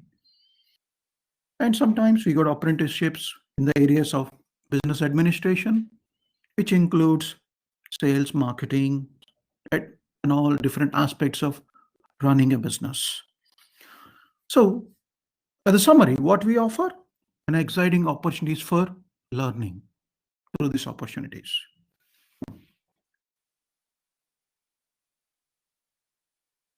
So that's me, Ravi Vesta. I'm the founder and CEO for Vesta Consulting Services. We're based in Coventry and we work globally. I open the floor now for questions, if any. Great. Thank you very much, Ravi, for the presentation and the opportunities that you're currently offering. students will now start asking you questions in the public chat. I had a quick question though on behalf of students as well for you. I know you're based in Coventry, but the roles that you're offering, would that also be based in Coventry or in Birmingham, or can they work from home, or how would that work? Well, it's open both ways. If somebody wants to come to my office in Coventry, they're more than welcome to. We got enough spaces to offer with all the social distancing and all COVID-related measures in place. Okay, So that great. people are safeguarded. Or somebody want to work remotely, probably that's the best in the current climate. We're open to that as well. Okay, great. So we got our first question here from one of the students. What is the best way to apply for any of the mentioned opportunities? Is it on your email address that you provided in your slide? Is that the best way to apply, or did you fill in an application form? I would encourage to write an email with what you're looking for and why you're looking for an opportunity with us and the areas you would be interested in to that email, and we'll take it from there. Okay, brilliant. Thank you. I hope that helps. Any more questions, guys, that you would like to ask Ravi? Possibly, maybe some of you guys might be looking for, if you're a business student, especially that are listening today, if you're looking for a placement opportunity or work experience opportunity, Ravi does have quite a few opportunities available within the office and within the company. So if you have questions around that, more than welcome to ask. But no, Ravi, thank you very much. I think that was really great, and thank you for your time as well. So we'll just wait and see whether there's any more questions. Sure. Pleasure. Yeah, we just got a few comments. And all the best to all of you students. Thank you, of course. Just waiting for a few.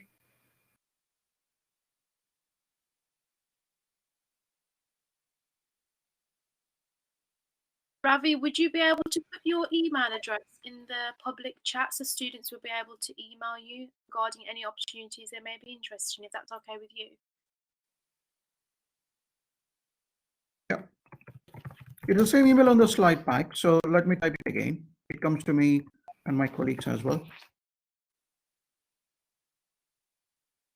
Just message in the public chat. Can you see it?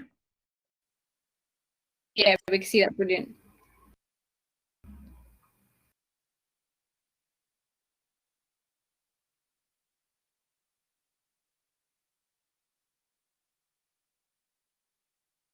Okay. I think, anyone else have any questions before Ravi leaves? I see one question. How look at the offers. Let me go back to the previous slide. This slide would probably help us to get a brief about what opportunity you have. Having said that, I covered briefly what we do as a business. If you got an idea in a certain area you want to kind of run with me, that you want to work in a specific area, you're free to write to me and we can explore whether it's a possibility. I'm open to that. Thank you. We've got another question coming through. What's to write that? What is the application method, Ravi, anyway? Do they just send you their CV, or is it an application form that they need to fill in? Yeah, so once they write an email with introductions, I'll ask my HR team to send an application form, and they can fill it back, and they can send a check around maybe £1 million. That should be all right. Oh, £1 million. Yeah, minimum. Yeah, that's a joke, by the way. We wish that we were that rich, Ravi. Yes, it was pretty simple, straightforward. We are not like a very large multi-billion organization with a lot of bureaucracy. Okay, great. And you said that you are also global. So which other countries do you operate in apart from the UK? I got a team abroad in US, India, and Australia. Okay, brilliant. So if there were opportunities abroad, students could possibly work abroad as well if they could. If that would be a possibility. Or would it only be long-term possibility? Yes. Okay. If you look at it like a permanent staff, and we need to look at it, the logistics part. But yes, it's a possibility. Okay, great. Thank you. Thank you. I believe we have no other questions from the students. So thank you very much, Ravi. And if all the students can also thank Ravi for his time for today, for talking and, presenting. So thank you very much, Ravi. And I'm sure students will get in touch with you soon. Great. Thank you. It's a pleasure. It's okay. Thank you. Thank you very much. Thank you. Guys, we will have target jobs next, but we still have about 5 minutes. So grab yourself a tea, water, drink, and I'll be introducing the target jobs soon. Okay, thank you. I'm Layla from Target Jobs. So I am the student marketing manager. So I look after all of the marketing for Target Jobs, which include coming to events like this. Normally I am on campus at Freshers and Careers Fairs. And sometimes we do campaigns, competitions, webinars, etc. So that's all my job as well. So this is just a short presentation, and feel free to ask me any questions at the end, and I'll try and get through as many as I can. So who is Target Jobs? So for those of you that don't know, Target Jobs is a careers discovery platform where we have the latest summer internships, placement years, graduate jobs, lots of CV advice, events, competitions, webinars, etc. So it's all in one place for you. And recently we've adapted our content to this time. So how to job hunt during a pandemic, as we are in the second lockdown at the moment. So our website is very complex. So we've got lots of different sectors. We cover over 24 sectors. So we should have something for you. And if we don't, we definitely have advice. So we've got CV advice, application advice, and sector specific advice as well. So do have a look at our website. I will post a link in for you to sign up if you haven't already and you do wish to do so. And make sure you follow us on LinkedIn, social media, and different things like that as well. I will post in lots of links for you, which will be very useful. So the job market at the moment. So on our website, we've got over 1,000 roles. So there are roles out there. Some employers may be holding off until January, but it's really hard to tell. And the companies that are advertising, we're just seeing in some cases they're hiring slightly fewer graduates. So what I would suggest is don't be put off by the news and different things like that. There are jobs out there. They're just very hard to get, and they're very there's a lot of people applying for so many jobs as well. So what I would suggest is spending the time looking at your CV, your cover letters, and making it really tailored to that company. And the only way that you can't get a role is not to apply. So there we go. So the application process is just an overview. You're probably already familiar with a lot of these. So there are 3 types of main applications you can make. So you've got the strengths-based online application process. You've got the traditional, more motivational and competency-based application process. And then the standard CV and covering letter. If you have a look at our website, we've got lots of advice on all 3 of these. So have a look if you get the chance. So like I said before, and we've got lots of different events and lots of different webinars as well. So we've got something called Undergraduate of the Year Awards, which I will send the link in a minute. And what you do is you put in your year of study and what it is you're studying, and then it will filter down all the awards that you're eligible to apply for. A lot of these awards are sponsored by big companies, and the prize is that you either get an internship, a placement, or a graduate scheme, or some sort of opportunity with that company. So it's really great for your CV. And we have found that some students have stayed on and had full-time jobs from these sort of awards. So it's really worth doing if you feel like you want to.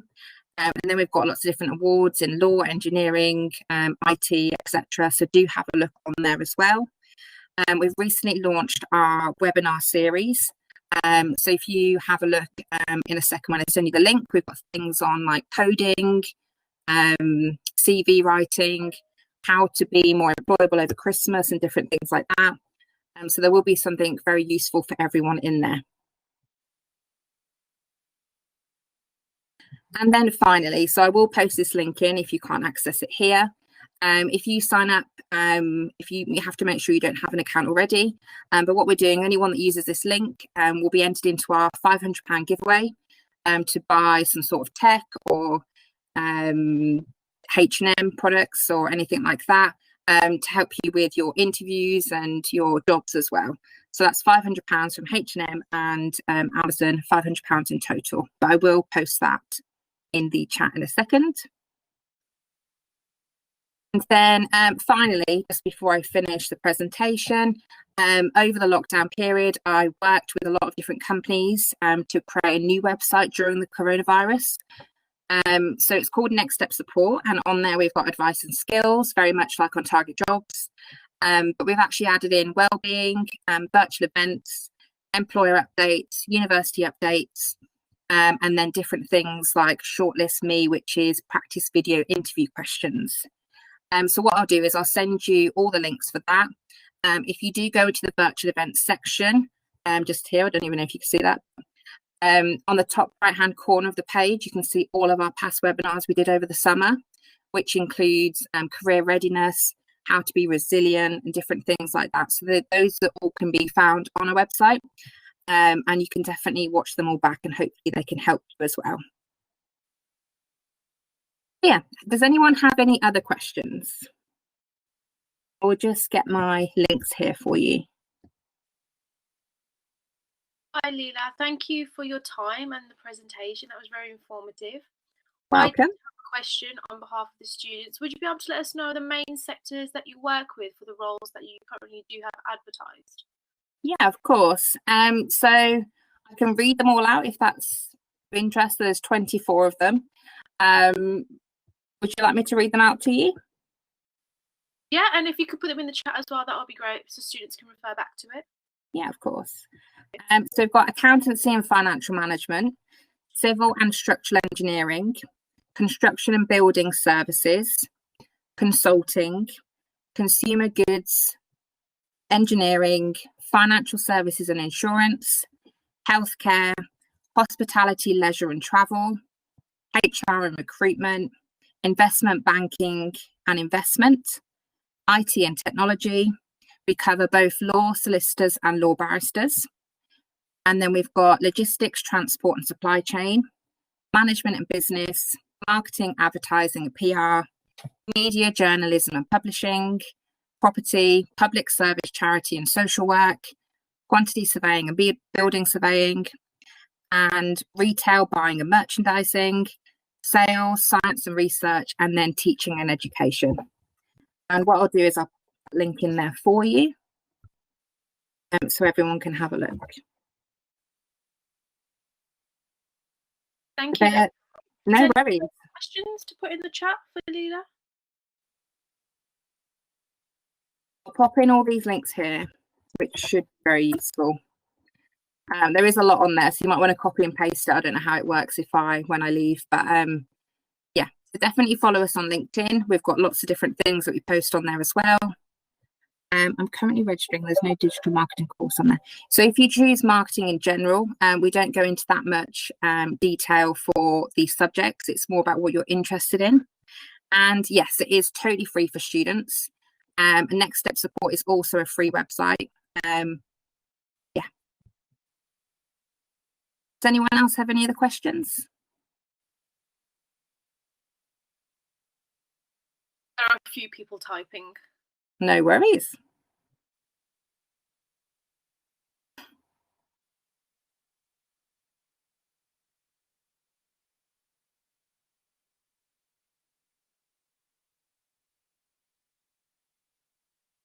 And you can also connect to me on LinkedIn if you'd rather not ask in this sort of situation. But just to confirm that I'm not a careers advisor, but I am able to point you in the right direction of some resources and things like that. So if you are looking for more one-to-one specific advice, then I'd really recommend booking a meeting or an interview sort of session with your career service. So we cover the whole of the UK. So a lot of the roles are in London, Birmingham and big cities, but we do cover the whole of the UK. And sometimes our national companies that advertise with us do have opportunities abroad as well. But during this sort of time, we're not seeing that many international schemes or anything, just because of the virus at the moment. And also the salary is varied per company. So definitely have a look on there. There is a lot of information on there as well. And if you are an international student, on each of the roles, we do ask that question to our employers. Do you accept students with a working visa or a visa? So it'll either be a yes or a no. If you can't find the information and you can't find it on their website, if you go to the bottom of Target Jobs, you can contact in, and that comes through to myself. So I can then ask the employer for you and then let you know. Can you share your profile on here? Hi, sorry, I've got a question. I'm currently driving at the moment, so I do apologise for coming on mic. It's okay. I know, sorry, I'm trying to multitask at the same time. No, go for it. Yeah. I've experienced that I've applied for quite a few marketing jobs, and their titles are marketing associates or marketing executives, and they're just kind of dressed up to be a marketing job, but it's really a sales job. What advice can you give us to kind of like weed out the BS? Okay. Yeah, so I have found this especially when I'm in marketing as well. So especially when I was applying for marketing roles, I did actually go for a few interviews in like Southampton or somewhere that was direct marketing, but it turns out to be selling outside of a supermarket, which is absolutely fine, but it's not what I was sold, and it was all commission based. So what I would do is make sure they are a legitimate company and they're trustworthy and different things like that. So using our sort of website will determine whether we think they are a legitimate company as well. So it's more of the smaller companies and the random roles that you find that sometimes aren't as clear. But if you have a look in the job description and just see the day-to-day tasks, they should give you a few of those. And if it doesn't quite align, then maybe you can contact in and ask them a few questions about the role before you apply, so you don't waste your time, or apply anyway and just see what happens. Yeah, the kind of experience that I've had so far is like it's been dressed up to do brand awareness and, you know, PR communications and dealing directly with clients and customers. So there's me thinking it's going to be a creative marketing campaign, but really it's just business to customer sales. And I was like, this is not what you've written down in your job description. Yeah, no, that is the mistake on the employer's behalf, I guess. So what I would say, if you are in an interview, if you are in that stage, then ask them those questions, and maybe they don't even realise that they are doing their job descriptions wrong and it's not aligning with what the job actually is. But that is definitely something. I think it's good that you're aware of that as well. So I would really recommend just looking at the different companies. And maybe just asking them a few questions. There's sometimes like an unofficial email address that you can ask questions to. So I guess if you do have questions, definitely ask them. Okay, let me just. No worries, and I hope you drive safe. It helps I've got an automatic. That's good. I think someone else was talking, maybe Yasmin. Yeah, I don't think there's any more questions in the chat. If all the students could copy and paste all the information Leela has kindly put in the public chat, so you do have access to all the resources, and do make sure that you add her on LinkedIn as well, as that would be beneficial for you. If there are any other questions, Leela, if you're happy for students to email you as well if they do have any questions, but as Leela said, do please book an appointment with your careers advisor within Hired if you do need any career support. And you can find all our resources on Hired Connect as well.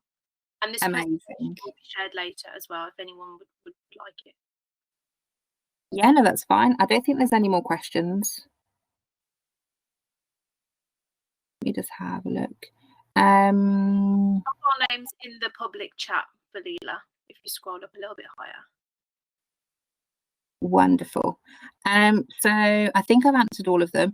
So how does the competition work? So if you use this link, the one that I've put in, that automatically tracks you when you sign up that you've used that link. And then at the end, I think it's the 15th of December, we will choose one person that signed up using a link like this at a careers fair. And then what you'll have is you'll have myself contact whoever wins, and then we'll send them the vouchers in some sort of way, depending on how it all goes. So yeah, it's just an incentive for you to sign up and start your job hunt and different things like that as well. Oh, so I'll put my name again here because I think someone else has asked. There shouldn't be any of the other Layla Siaspors because it's a very unusual name, so you'll definitely see me on there. And it might be that it looks like I'm working for Group GTI. So Group GTI is the overarching company for Target Jobs.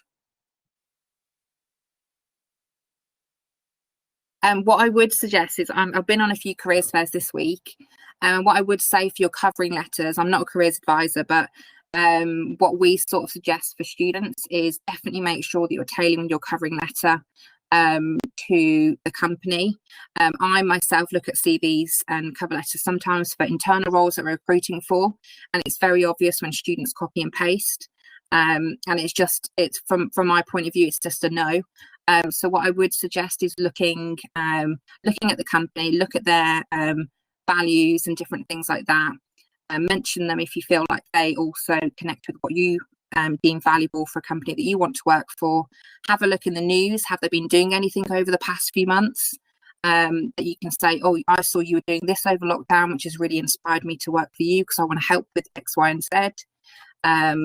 And have a look at their plans as well. Do they have like a sustainability plan, for example, for 2050 that you can mention so it shows you've done your research?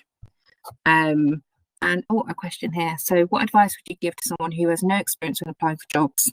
I think definitely do your research. Make sure it's the job that you want to apply for, and make sure that you've also got the job description.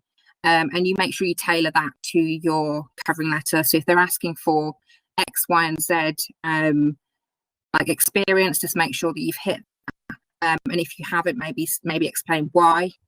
And just make sure that all the skills that they're saying are essential, that you say, I'm a good communicator, whatever. And just make sure that it is really tailored to that company. Because I actually spend a lot of time looking at the cover letters and CVs of those that I can tell the work and effort in. And if they don't quite have the experience that I'm looking for, in my mind, I'm thinking, well, they've put a lot of effort into this, so I'm going to give them a chance, sort of thing. So that does go a long way. And I would definitely try and do as many events as you can, attend as many webinars as you can as well, like this one. We've got loads on target jobs, and then you get the chance to ask the employers questions, and then they'll probably say, add us on LinkedIn, ask us any more questions, and then that's a way to network as well. So networking is really important because you never know, it could land you a job that way as well. Thank you, Leela. That's great. Everyone, Leela's information is in the chat, so you can contact her about any roles that you are wishing to apply for. Absolutely. For your time, the presentation will be made available as well as the recording. Wonderful. Yeah, no, if anyone's got any questions, do let me know on LinkedIn, and have a nice rest of your day. Thank you. Speak to you soon, Leela. Thank you. Bye. We now have our next employer from Cognition Education, Raina. I will now be uploading the presentation, so if you just give me a few more minutes while I do this, please. No problem, thank you.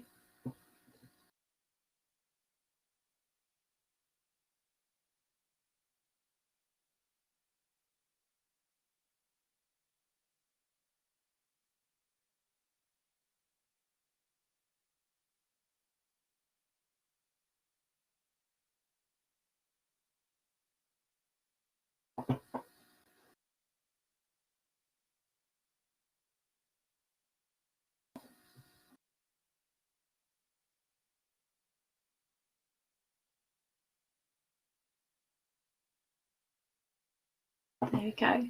Hi, can I just double check you can all hear me okay? Yes, we can hear you, Raina. I've made you presenter now, so whenever you're ready.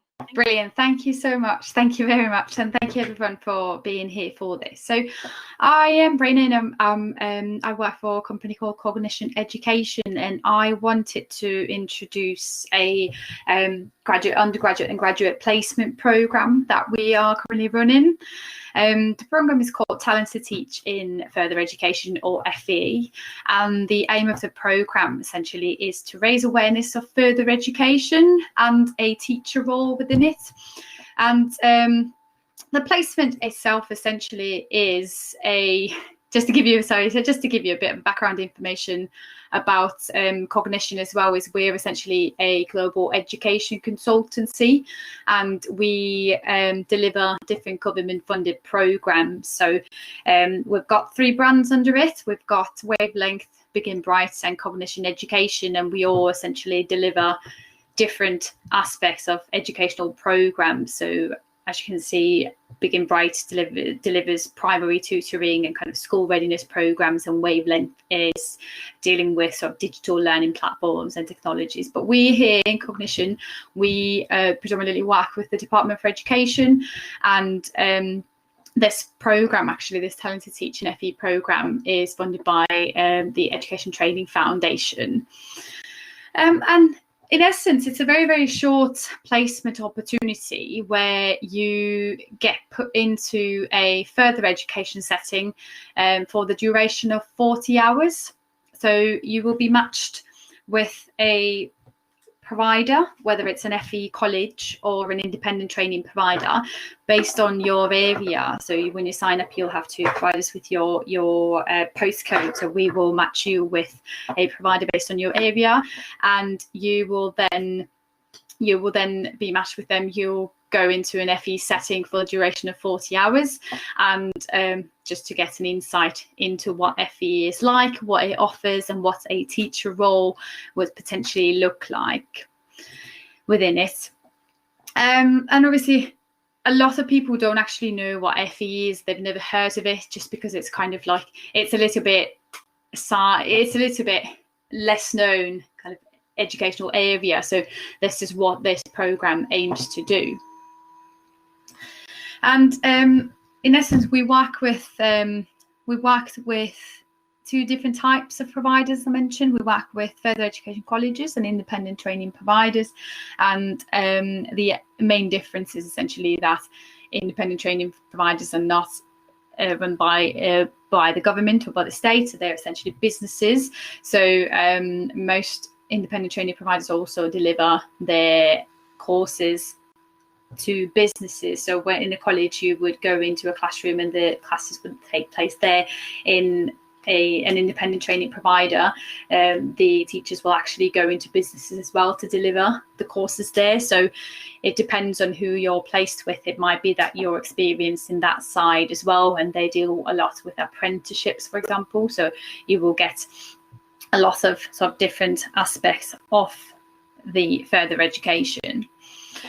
As I mentioned, we will match you with based on your area, so whether it's with a college or an independent training provider, and it will take the duration of 40 hours for you to complete the placement. And how this is tailored is essentially tailored to your availability. So what we do is you apply, we match you with a provider, and then we ask for your availability. And you can do it either within kind of a weekly block, so from Monday to Friday, or we obviously take into account your university commitments as well. So you can choose to do it on 1 day a week, 2 days a week. You can do 1 day in 1 week, and then 2 days the other week. Essentially whatever suits you best. And we do run this in 2 cohorts. So between kind of now and Christmas, there's 1 cohort. So if you were to apply now, you will be able to complete the placement before Christmas. Or if you wanted to do it during next cohort, it will be sometime between January and the end of March when you will be doing it.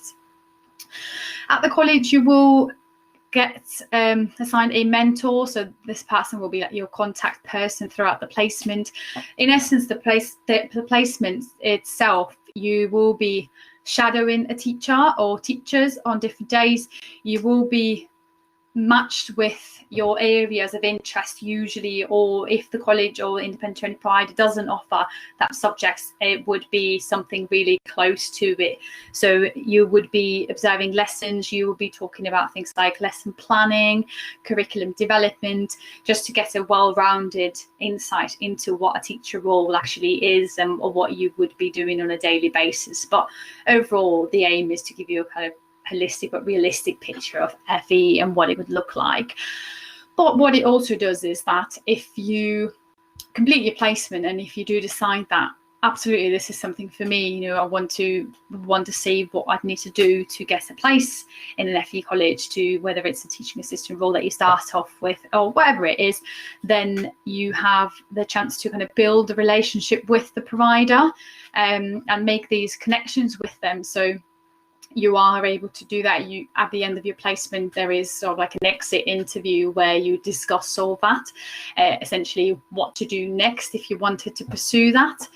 So it is a brilliant opportunity for that. And another very important thing is, so the benefits of the very short program, obviously it will enhance your CV, because you will get a certificate at the end of the placement as well that you can put into your CV. You can add it to your LinkedIn, and it essentially shows that you've got some work experience or kind of work shadowing experience from a teaching environment. But you will also get paid a £300 tax-free bursary to do the placement. So that's obviously kind of like an added bonus to you. And also, as I mentioned, that you will get invaluable experience and networking opportunities, and you'll find out more about an area that you perhaps didn't know beforehand. And we've opened it up this year as well to using as your placement for university. So if you need to do any work experience or any placement hours for your university subject, then as long as your tutor agrees to it, you're more than welcome to use this placement towards it. And with some providers as well, what you can do is do this 40 hours, use it towards your placement. And if you've built a really good relationship with them and you wanted to say you've got a whole year of placement or work experience that you needed to do, there is a possibility that you could come to an agreement with the college or an ITP that you could do your whole year there. So it also kind of opens it up to that if that's something that you would be interested in, because the colleges are very much open to it. The requirements to apply for this placement, so because it is a government funded program, it's funded by the Department for Education. Unfortunately, international students won't be able to apply. However, it is open to all UK or EU students. And the other thing is it is open to second years and final year undergraduate students and all postgraduate students. So this is essentially the main criteria for the program. Anything else, it is open to all degree subjects. So it doesn't matter what subject you're studying currently. It could be sport, it could be biology, it could be art. Absolutely any subject is welcome. And as I said, you will be kind of matched accordingly to that as well, so you will get the experience in that. And I've just brought out a couple of feedback that we've had from our previous students. So we've had a lot of feedback saying that, you know, they've never ever actually thought about teaching before. It wasn't even something that they had considered, and then following doing this placement, they realised how rewarding the actual teacher career is, and due to that they decided to pursue it. So it is absolutely something that we recommend trying. It is completely free, you get paid to do it. It's a brilliant experience, especially if you needed valuable kind of work experience as well. It's a brilliant opportunity for all of you, and we do run it across England, so no matter what location you're in currently, you will be able to take part. So due to COVID, there are some differences to the program, such as some providers only offer remote placements, whereas some do use a blended method of face-to-face sessions and remote sessions. So it very much depends on where you're based and what providers we've got in the area. But no matter where you are, we will be able to kind of place you somewhere, and you will be able to do this placement. And the application process in general, very simple. All you need to do is fill in a very short online application. It's on the link there. So when you click on it, it'll ask for your basic details like your name, your contact details, where you're based, and also like your areas of interest, and your degree subject. So if there's anything else that you wanted to put down, why you're doing this or what your motivation is, there's a notes section for it as well. But other than that, very, very simple. And the turnaround for the placements is very quick usually as well. So if you were to apply, then most likely you will start your placement in about 2 weeks from that time when you apply. But I have covered everything that I wanted to cover now. So I know I spoke quite a lot, so I'm just giving you the chance to ask any questions if you have. Thank you, Raina. That was really good and really informative. So thank you very much. No, thank you. So yes, students will ask the questions in the public chat. So hopefully you can answer anything that they may have. But no, I feel like the offer that you're providing is quite good, especially with the bursary as well. Absolutely. Hopefully we should have some interest. But yeah, we've got the first question. Brilliant. No problem. Well, I'll look up for. So I can see one question: what cities do you have placement? So we run the program across England.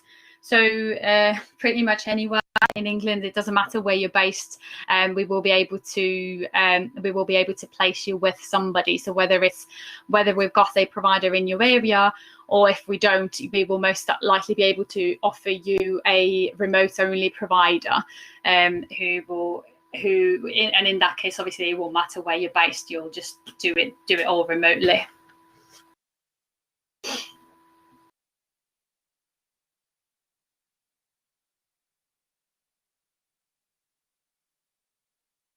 And we are constantly recruiting more providers as well. So at the moment we work with around 60 providers across England, and some of them have campuses in different locations, or they'll have independent training providers, for example, have different centres in different areas. So as I said, most likely any kind of area is suitable. And you've asked another question: is it okay if you come from hospitality and tourism background? Absolutely. So as I said, it's open to all degree subjects, so it doesn't matter what you're currently studying. FE it offers a very wide range of subjects, so most FE college will probably have a hospitality and tourism sector, so absolutely.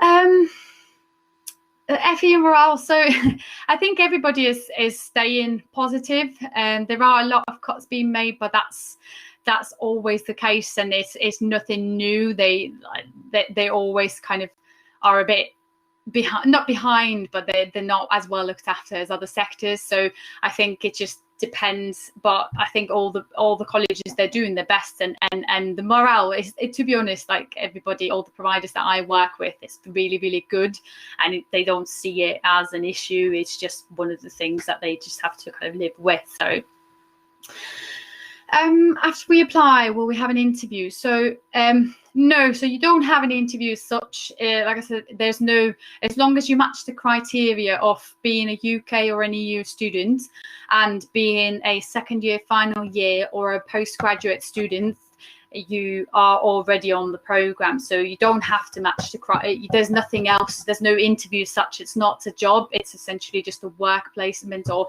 work shadowing opportunity. So you don't have to match any criteria apart from that. So there's no interview. If we've got a provider in your area, we've got places still available. What we do is we essentially send you an email to let you know that we may be able to offer you a placement with a certain provider. We'll provide you the details of the provider, and then there is a participant agreement that you'll need to sign and send back to us. And then once we receive that, that's essentially confirms your placement, and further instructions will be sent to you. How long does the training take? So in total, the whole placement is 40 hours long, and usually it is separated into 5 8-hour days. But at the moment, because some sessions are delivered remotely, some are face-to-face, it might be that you're doing the placement over 6 days or 7 days. But in total, it's 40 hours long. So it can be that you're doing a 6-day hour one day and 4-hour day another day. So it very much depends on your availability and what's actually happening at the college. Do you have to be a student to apply, and does it have to be? So you have to be a student or a very, very recent graduate. And when I say very recent, it'd be a month since you graduated. That's what it is. But you don't have to be undergraduate. You can be postgraduate student as well. So any postgraduate student can apply to the program as well. So whether it's a master's degree or doctors or anything, you are able to apply. DBS check. So because this is a very, very short program, you won't need a DBS check. That does mean that that does mean that you will be supervised at all time when you're at the college. So you will always be with the teacher, because it is a shadowing opportunity. You're essentially, from the moment you enter the college, you will be picked up by somebody who's going to shadow you, or who's going to be with you at all times. And when you change the classes, you'll be with a teacher at all times as well. So due to that, we don't run DBS checks on you. Can you do more than one placement in FE College and private training provider? Unfortunately not. We're trying to open this opportunity to as many students as possible, and this means that you can only apply once. So if you have done it previous years, you will not be able to do it again, and if you've done it, you know, during this term, you won't be able to do it again. However, as I said, if you enjoyed it so much, and say there's more kind of work placement or a work experience hours you had to do for your university, there's always an opportunity to have a conversation with the college and ask them if they were to, you know, if they would be able to kind of support you further and have you there as a teaching assistant or any kind of support staff. Or it's always a conversation about to have with the provider. Amia's asking, is there any age limit? There's no age limit. As long as you're a student, it doesn't matter what age you are. As long as you meet the criteria of being a second year, final year, or a postgraduate student, there's no age limit whatsoever. We've had students from the age of 19 up to 50 or 60 even, so it doesn't matter what age you are. And I think that's another aspect that further education will show you, that there is no age limit, that students can be 50 years old and still studying. So that's the benefit of kind of seeing that side, that there is no age limit. I'm a final year student and placement is not compulsory for my course. Can I still apply? Yes, of course, absolutely. As I said, this is only like an added thing, that so if you wanted to add it towards your compulsory placement, you can, but this is only an added extra to the program. In essence, it's just giving you an opportunity to see what FE is like and whether this is something that would be of interest to you in the future, or even teaching as such. So absolutely not, you can still apply when you don't have to do any compulsory placement hours. No problem at all.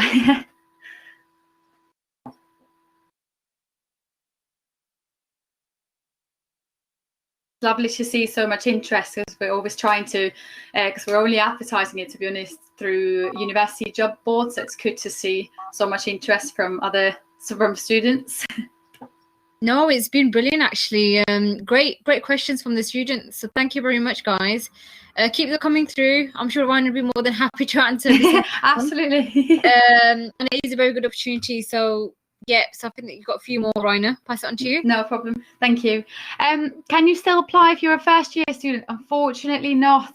Unfortunately, what you can do is apply, but then you won't be able to do the placement until you're in your second year, which would obviously is fairly far away. So I would recommend maybe perhaps keep it at the forefront of your mind, save the tab, save the link, and then just reapply again. You can apply now, just mark down that you're a first year student and you're looking to do it in the future.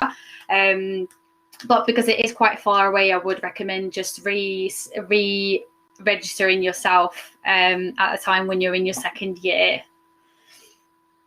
It's great to know you're interested, though, because I do think it is a brilliant opportunity. Definitely. And if I can also add, and this is for all students, although there might be some opportunities today that may not be available, for you to apply now, it doesn't mean that you cannot apply at a later stage. So whether it's in a year's time or 6 months' time. So it's always good to keep, all these employees that we've had today, to keep their details on file and recontact them maybe in the new year. And see how that goes. So I think there's a few more questions coming through. I think so. Yeah, we've got a few people typing up, so I'll let them pop up the question. Brilliant. And then we wrap it up for the next speaker. No problem. Thank you. No worries.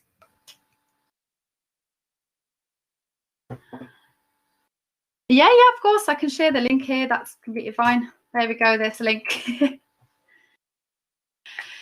So with the summer placement, we usually do, so because at the moment this program is running until the end of March, and from then it will be a case of whether the program gets extended. But historically it has been extended for 2 years, so I'm more than sure it will be extended again. Whether they are going to run a summer placement, I'm unsure, just purely because summer is a little bit quieter, so the placement will be a little bit different. I am remaining hopeful. What you can do is, as I said, you can apply now if you wanted to, and just mark down that you are in your first year, but you would be interested in doing it in summer or when you start your second year, and that way I'll know to keep your details on file and know to update you. Just at the moment I don't know, because it's going to run until the end of March, and then probably around about February, March time I will know, so I will be able to answer that question then. But it's just good to know, obviously, if your details are there, I will be able to let you know that. No problem at all. Thank you for the question. Okay, I think that's it from all the students. Thank you, students, for the questions, and thank you, Raina, for your time. No problem. Thank you for giving me the opportunity. Absolutely fine. So yeah, guys, get in contact with Raina if you have any further questions in regards to the opportunities that they have available. So thank you, and please do thank Raina for her time as well. We do have the next speaker, so I will pass it on, and that will be for my UCB marketing team. So Yasmin will be uploading the next presentation, so please give us a few minutes, and we'll go on to the next final few speakers for today. Thank you. Thank you. Thank you. Bye, everyone. Bye.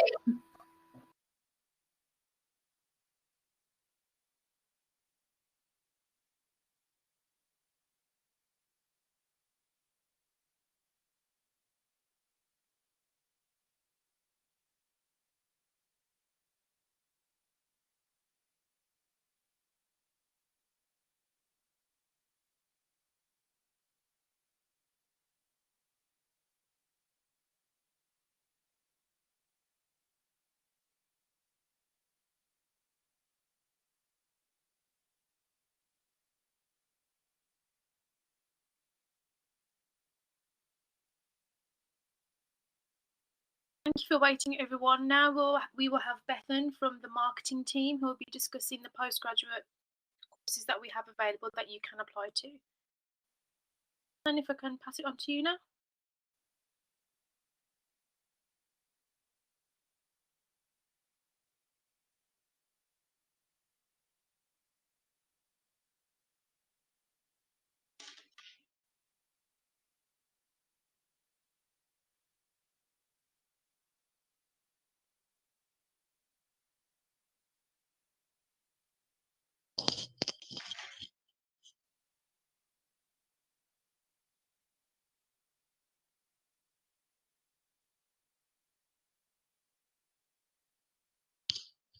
Okay, hello everybody. My name is Bethan. I'm from the marketing team. I'm one of the school liaison officers. I'm just getting in contact with you today to tell you about a couple of opportunities available for you, depending on which level you're currently at in your studies. So today, I'm going to talk a little bit about our top-up courses. I'm going to be talking a little bit about our postgraduate courses as well. Yasmin, I don't know if you were able to make me able to share my screen, and I'll be able to share the presentation. Unfortunately, it's a little bit too large with the images in it, I think, to be able to be uploaded. So I could do a screen share if you'd like me to do that. Yeah, I've made you presenter now, so it should be working.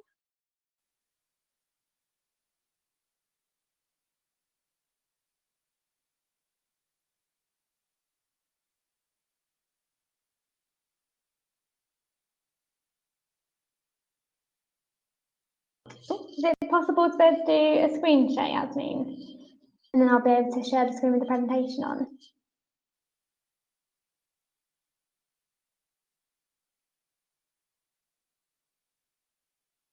Okay, so whilst we're getting some of the technology set up, it's just to let you know that obviously at the end of your courses, you've got a couple of different options. So if you're currently on one of our undergraduate courses and you're enrolled on a foundation degree, come the end of your studies for level 5, you've then got the opportunity to be able to progress onto a level 6 qualification as our top-ups. Now, at UCB, that top-up doesn't necessarily have to be in the exact same field that your undergraduate course has been. There are many different routes you can take, and the admissions team normally send out a range of different communications to you, letting you know which courses you would be eligible to apply for, which ones you'd be able to then top up onto. Now, there's a whole array of different ones, and we've got lots of new courses that are also coming into the scene as well over the next academic year. So in terms of the range of the different schools, so we've got the 4 different schools as part of the university which you will be part of already. So we have the business school, we've got the School of Education, Health and Community, we've got the College of Food and Hospitality Management, and we've got the School of Sport and Creative Services. Now, these schools have all got a variety of different courses. So from undergraduate courses, I'll tell you about a few new ones. Within the business school, we've got our aviation airport management, there's the international tourism management, finance and accounting, marketing, events management and business enterprise, and we're also launching some new courses in computing and business management. So for those of you that are on a foundation degree at the moment, so level 5, you would have the opportunity to progress onto a range of different topics, and those may be of interest to you within the business school. Now, if you're currently on your level 6 of your undergraduate qualification and you're interested in postgraduate study, there are a range of different postgraduate courses available for you that you're able to participate and get enrolled into. For those courses, I'll just talk you through them. So for postgraduate within the business school, we've got aviation management, international tourism management, finance and accounting, marketing management for events, hospitality and tourism, global meetings and events management, and enterprise management. Now, all of these postgraduate courses are accredited by the university. There's a wide variety for you to venture into, and you can embark on them at different levels, so whether that be a postgraduate certificate, diploma, or going through to the full masters for you, to take you up to an MA or an MSc. So there's a range of postgraduate courses within the business school. Now, if you're part of the School of Education, Health and Community, there's a number of different courses in terms of top-ups for you from level 5 to level 6. Within those courses, you're able to venture onto areas such as early childhood studies, there's childhood education studies, we're launching new courses in primary education studies, youth, community and families, and health and social care. Now, all of the top-up courses that are available are on the UCB website. As we mentioned again, you'll all be getting contact when you come to nearing the end of your course to tell you about your top-up options and also your next steps. Now, if you're coming to the end of your studies onto your level 6 and you're thinking of postgraduate, there are a couple of different routes you can take in the School of Education, Health and Community. And these are, if you are venturing into teaching, you have our PGC primary education with QTS, and we also have our PGC school direct pathway. Now, PGC applications are currently open, so if you would like to apply for that, those postgraduate routes for education teaching are now open for applications. And the admissions team, again, can help you with applications for postgraduate courses. They can tell you the routes that you're able to apply for them, and they're also able to help provide some advice and guidance if you're thinking about which direction to take. If you're in the undergraduate courses for the College of Food and Hospitality Management, obviously there is a whole array of different courses that we have on offer, from bakery to food and nutrition. There are new courses being launched in food science and innovation. We have culinary arts management, there's chef, tourism management with hospitality, and then we've also got hospitality business management and hospitality with events. So again, many of these will have top-up options. You may already be on one of these courses, or you may be thinking about your next steps to level 6. So there are a range of different routes and options for you, and again, the admissions team can help you determine which way you want to take next. Now, for postgraduate study within the College of Food, we have a number of different courses. There's culinary arts management, there's international hospitality management MSc, and hospitality and tourism management MSc. And some of these courses are accredited by the University of Birmingham. To the final school, which I'm sure there may be very well some students part of these courses, we've got the School of Sport and Creative Services. So within those, we have got the aesthetic practitioner, we've also got the specialist hair and media makeup course, We've also got the opportunity for sports coaching, fitness and sports management, strength and conditioning, some new courses in areas such as football business management. We also have our course in sports therapy. Now again, there's lots of opportunity to top up within these areas as well. So if you're thinking about your next steps after level 5, these will be the opportunities for you. But how about if you're thinking on having the opportunity to be able to go on to postgraduate study within those areas? I've just seen there's a note about the possibility of being able to display my thing, and so unfortunately we are having some technical issues. So all the postgraduate information is online after you've heard about them today. So I'll be sharing the link. Yasmin's got the link there as well for you to be able to find out further details. If you're thinking about postgraduate study in the School of Sport Creative, there's a brand new master's course in prosthetics for film and television. You can also take through a route on strength conditioning and performance. And some of these courses are accredited by the University of Birmingham. There's definitely a wide variety of courses available for you to be able to venture into a postgraduate study, or whether you're thinking about topping up your qualification from level 5 to level 6. Now the website has got a whole host of information for you, and I would definitely recommend taking a look through the new resources, because each course page has got video content for you to be able to explore the course further and the options. We've also got a lot of virtual tours in case there's areas of campus that you've never been able to visit before, or you're venturing into maybe a new course area and you'd like to be able to see what facilities would be available for you. We've got those options and routes. Now, for those of you who think about postgraduate progression and next steps after your undergraduate studies, there are actually some great benefits from UCB in terms of our fee waivers, saying that it pays to be able to stay here at UCB. Now, one of the benefits of moving from undergraduate study to postgraduate here at UCB is the fact that, one, you know the systems, you know a lot of the lecturing staff, you know the support that's available for you, you already know the experience, and you can just continue your journey. There is also an element of financial support for you. So University College Birmingham students receive a first-class honours degree awarded by us in the previous academic year, will receive a discount on their tuition fees of £1,200, and there is no application fee necessary, and this is for UK and EU students only.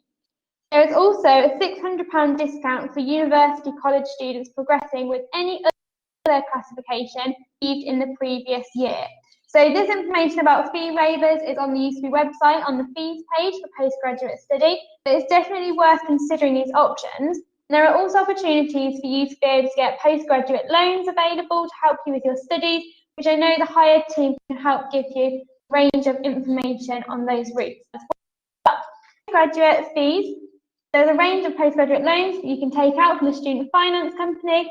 As I mentioned on the UCB website, we've got information on the loan route for you. We've also got the application element as well.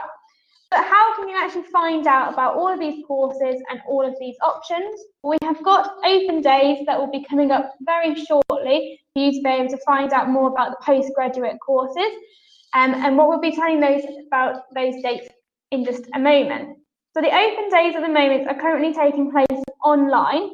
The next postgraduate open day is taking place on the 25th of November from 6 until 7:30.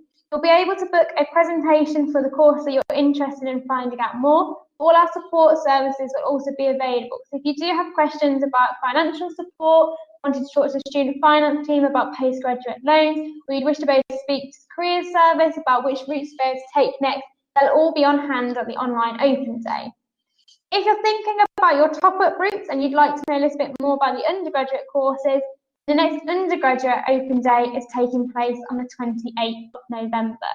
So now is definitely the time to start thinking a little bit about your next steps and your options, finding out about all of the different courses available for you, and speaking to maybe some of our graduate interns about the opportunities they've taken here on board, speaking to current students at our events, and you can speak to current students via the UniBuddy platform. So if you'd like to speak to any of our postgraduate students, we have a number of them on the website that you're able to chat to. So that's a quick summary of all things postgraduate for you and top up.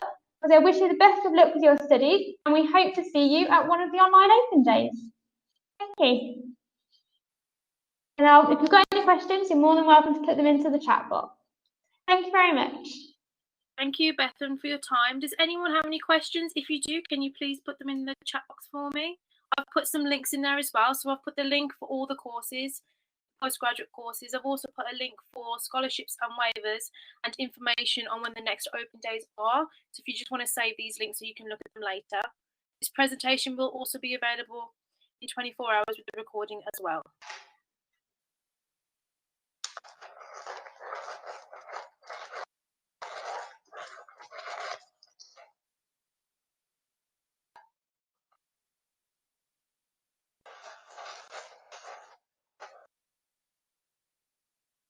Okay, so as there's no questions, I will now be making my colleague Joe Margetts from the Enterprise Hive team presenter, and he'll be talking to you about the help they can provide you as well.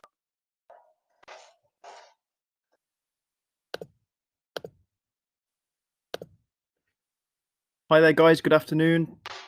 Thank you very much for having me. Guys, just before I start, can I be made a host, please? And then I'll hopefully be able to share my screen.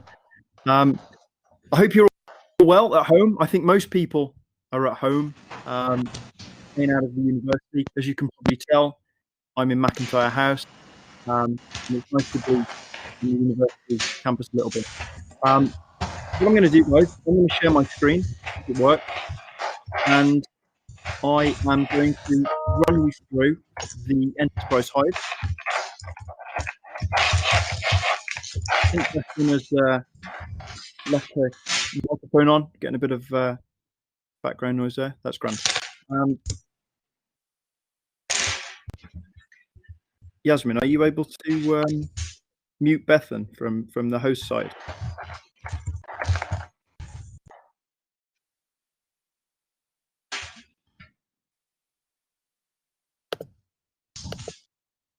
I'm just going to try and mute her. Oh, I can't do it. Anyway, guys, I'll continue. So, welcome, guys. My name's Joe Margetts.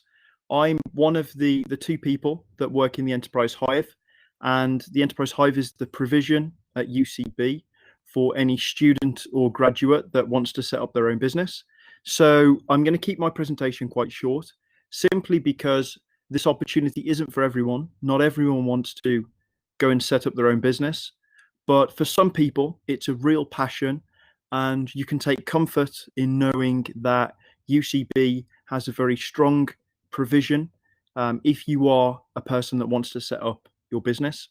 You can access us at any time, so you could book an appointment with us now, or if you want to focus on your studies, which some people prefer to, you can join us towards the end of your studies, or even when you've graduated. We will support any student up to 5 years after they've graduated. So if you really like what I'm about to tell you, you can either take advantage of the opportunity now, or if you want to leave it for a little while and focus on your studies, you can join us again in the future. So what I'm going to now do, guys, is I've already shared my screen. I'm going to go on to my presentation. I'm going to skip some parts because it's a 20-minute presentation, but I'm going to make it as efficient and dynamic for you guys as possible. So welcome to the Enterprise Hive. That's our logo. Hopefully you've seen us on social medias. We're on all the main social medias.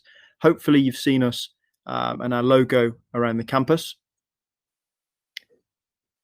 If you are this person and you have a business idea in the back of your mind, or you might not have the idea yet, but you really, really like the idea of being your own boss, we are a department and a team that you should certainly come and speak to.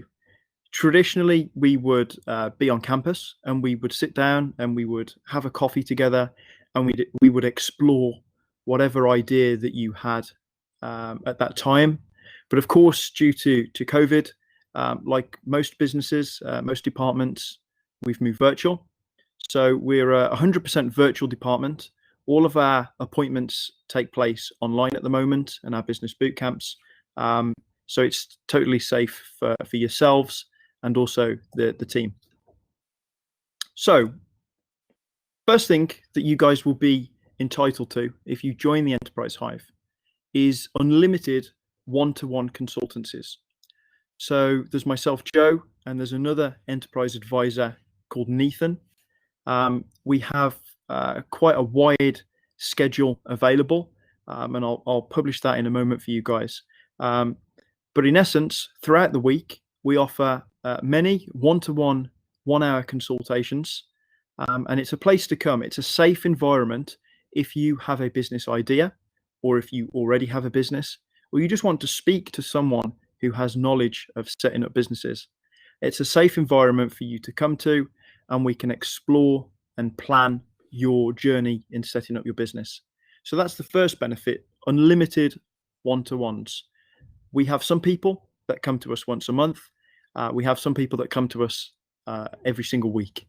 So unlimited, you can book as many as you wish. This is just a quick video on how to actually book us.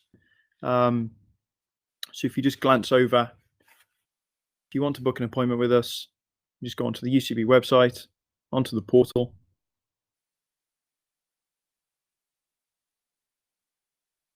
You'll go to the menu button, and then the Enterprise Hive has its own tab under University Services. Book a consultation. If it's your first time, you'll have to fill in a very, very brief, takes about 10-20 seconds, fill in a brief application form, just who you are, what your business idea is. And then from there, you have a huge list for the whole of the semester of different times and dates that you can book us. And you just literally pick an appointment that works for you, and you'll be spending an hour with one of the enterprise advisors. Another key provision that we offer is something called buzz sessions. In essence, it's a business event, but we try and, instead of running quite generic business events, we try and have a bit of a wow factor about our events. So each month we will host an event on many, many, many different themes, all around entrepreneurship and setting up your own business. But here's the type of people that we will get in. You can read the profiles in the recordings, but just to give you a flavor, one of my favorite guys is Mas. He has a huge investment company. As you can see there, the portfolio is worth over $4 billion. And he will very regularly come in or have virtual appointments with the business ideas that we feel are very special, and the entrepreneurs that are very special. And whatever your investment you need to launch your business, companies such as Mas, that it's not a problem for them to fund your business. What we also offer is something called the Hive Network. This is just additional support for you, other than from myself and Nathan. So you have internal mentors. In essence, these are members of staff or other high-performing students within the Enterprise Hive, and they will help you on a personal level, on an informal level. We also have a number of external mentors. Most of these are business leaders from the Birmingham area, but actually due to COVID, we're actually getting a lot of mentors joining us from much further afield who are happy to do virtual appointments. But these guys tend to be business leaders from within Birmingham that will give you that very real support. So that's the Enterprise Hive. That's internal to UCB. So only UCB students and alumni are able to use the Enterprise Hive. The second project that we have is called Be Seen. Be Seen is, in essence, a collaboration between the Birmingham universities. And what we have all done is we all have our own incubation centres. Each university supports their students from that perspective. But what we really wanted to do with the Be Seen project is recognise the different strengths that all of the universities have in Birmingham and help each other to, in essence, help our students. It's a really successful programme. About 9-10 months ago, we reached our 10,000 businesses launched mark, which is a huge success. So Be Seen has launched, it's probably in the region of 10,000 100 businesses now. So a hugely successful project within the region. There is some small eligibility criteria, but most of you, you will match this. You're a student in the UK or EU.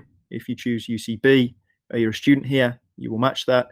You'll be a graduate of a university within Birmingham, so you could currently be studying a course or have graduated and then live in Birmingham. They are the different partners, so Aston, Birmingham City, Newman, and ourselves. And we work very closely together if you are on this program to really support, get your business off the ground and get it launched. I will skip the video, but you can go back and I'll make this available to all of you if you wish to watch it in your own time. In essence, the video just covers one of the main benefits of Be Seen, which is a 5-day intensive boot camp. So what we do, we get the top trainers from a number of areas, so business planning, market research, sales gurus, accountants, lawyers. We get all these wonderful people into a room. We get yourself and around about 70, 80 other entrepreneurs who are on the Be Seen program, and we give you top class support. The trainers are absolutely phenomenal. I'm an entrepreneurship lecturer myself. Even I go to this because I learned so much. It's an outstanding boot camp. Of course, because of COVID, we've had to adapt slightly. Our plans are to go back to an intensive boot camp in hopefully a couple of months, but at the moment it's a virtual boot camp, which actually we've had fantastic feedback from that because people were saying that it works very well instead of having to commute into the city. Another small benefit of coming onto the program, you will get a £500 business startup grant. This can be spent on anything to help you get the business set up, be that a laptop, a suit, buying some stock for your business. Whatever you need, we'll help you with that small business grant. The most powerful benefit for me is you will get an allocated industry mentor. Slight difference between the Be Seen mentor and the Enterprise Hive mentor. This mentor will only be looking after you. For 1 year, this really special person actually will be giving you one-to-one personal support, which, I was speaking to one of our best mentors and I said to him, how much would it cost the students if they wanted to pay for your advice privately? And he said £800 an hour. So that's the level of people that you will have as a mentor. So really, really high level people. Another fantastic benefit is that you will get free office space for a year. So you've just set up your business, you've been on the boot camp, and then you can come and get free office space for a year, which city centre offices are really expensive. So again, it's a really nice benefit. Again, guys, I'll share this link with you. I'm not going to play them now. These are just a couple of our businesses, which you can hear the stories of how the Enterprise Hive and how Be Seen has helped these businesses. I'll skip them just for the moment. You can go back and watch them in your own times if you wish. They're just a few of the businesses that we've supported. For the Enterprise Hive, we have it's approaching 580 student businesses on our books. So a huge entrepreneurial passion within UCB. On the Be Seen project, so for our people that are really the high flyers and are doing exceptionally well, that's also an option for you if you wish to progress on to Be Seen. There are some contact details. As I said, my name's Joe. My counterpart's Nathan. We're both readily available to offer you any startup support you need. Email is probably best, but you can also follow us on all of the social medias. If you're interested in entrepreneurship, I would strongly recommend following the socials, simply because throughout the week we're posting many different opportunities. For instance, we've just posted about a business competition where if you upload a 60-second pitch of yourself to YouTube about your business idea, the prize fund is £10,000. So these type of opportunities come up very regularly, and it's through the social medias that we let you know about them. So that's it from me, guys. I warmly welcome any questions if you have any. I will just pop a link into the chat, which takes you directly to the Enterprise Hive page on the website. And if you wish to book us, just go ahead and book us. We normally booked at 1 week in advance. We have quite high demand. So the sooner you book us, the sooner we'll be able to talk about your business idea and help you get it off the ground. Thank you, Joe. That was great. There are a couple of questions in the chat. Yep, totally. For me, please. Okay, so I've got a good afternoon, Joe. Good afternoon, Joe. Good afternoon, guys. This is what I've been waiting all day for, Joe. Please lend me your contacts. It's good to know that we've got to know about we've got you to know about our different provisions, Chavdar. So totally just follow that link on there. That you'll be able to book an appointment and just book us up. Totally book us for as many meetings as you want. We love working with passionate people. If you believe in your idea and you're committed, we'll help you every single day of the week. Joe, do you have your own business? Not at the moment. I had 3 businesses. Well, I lie. I have 1 business at the moment, but I'm not involved as much as I would like to be with it. I've had 3 commercial businesses in the past. My current business is a social enterprise. It's called the Birmingham Enterprise Community. But at the moment, I'm not involved in it as much as I would like because of work commitments. But in essence, I'm the co-founder and non-executive director of a social enterprise called the Birmingham Enterprise Community. And in essence, what we do is we run a private incubation centre. We only charge a small fee. I'm not promoting my own business, and we run a number of scholarships. But yeah, that's what I do in terms of my own businesses. What is my background? So officially, I'm a lecturer of entrepreneurship here at UCB. Primarily look after MSc Enterprise Management. But in addition to that, Nathan, my counterpart, he's a lecturer as well. But we also run the Incubation Centre, which is the Enterprise Hive. And we also run the B-Scene project. So very much entrepreneurship. The people asking about our backgrounds as well. It's interesting to point out that me and Nathan aren't experts in every industry. Totally not at all. But what we have is a fantastic network of people all across the city, all across the country, and all across the world. If a student comes to me and they want to set up a certain type of business, if me and Nathan have no knowledge on that industry, we'll be totally honest. But what we do is we'll hook you up with someone that does. We'll hook you up with a leader within whatever industry it is you want to go into. And it's actually beautiful for such a small institution that UCB is, that we have a global network. It's really pleasantly surprising, actually, really is. Hi, Joe, I've got an appointment already next week. Is there anything in particular I need to prepare? If it's your first appointment, just come with a concept and we'll go from there.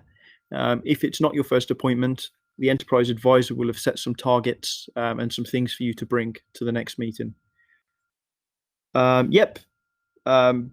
B-Scene does cover the greater Birmingham area. What I would say is if you live in East Staffordshire, it will be good to book an appointment probably with me, Killaran.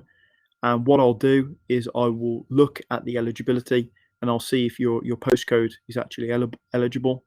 But there is ways around it. For instance, if you live within halls of residence or you're renting within Birmingham, that would be a residential Birmingham address. And so we could support you that way. But we can explore that together. So book an appointment with me.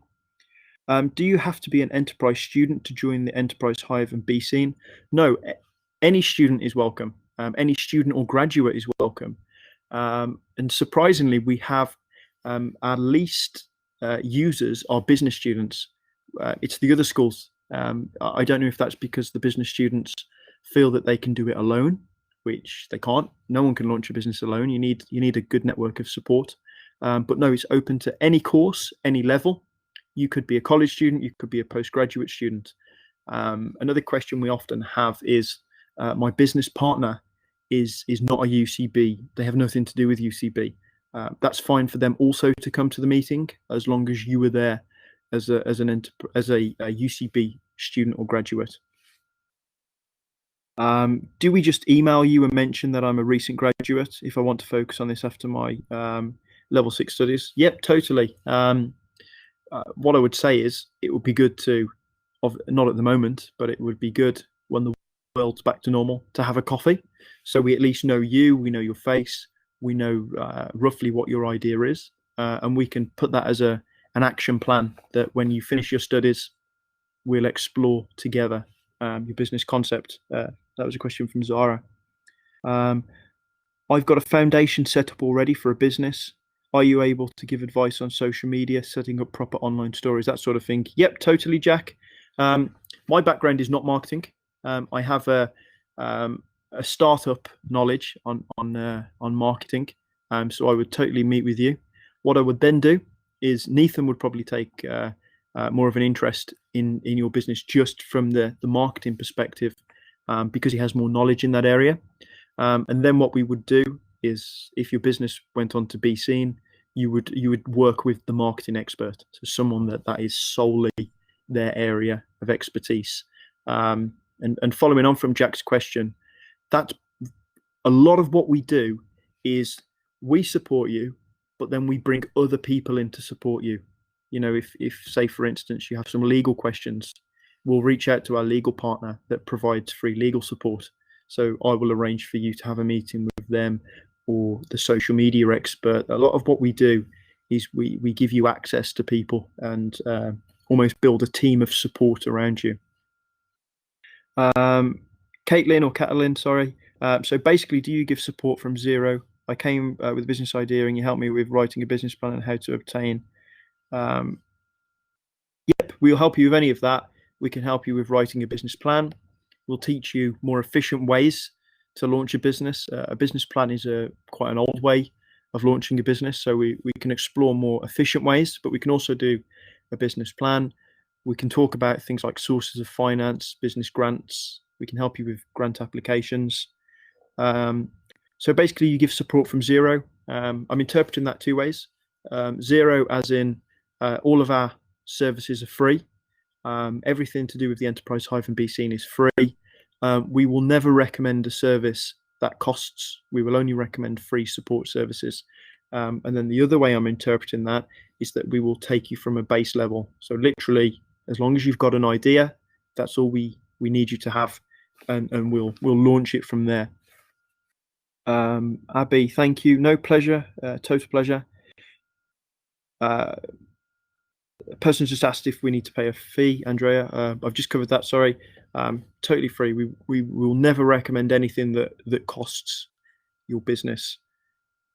What if you have a business that you want support with? That's fine. If you've already got something set up, actually, we do a lot of that.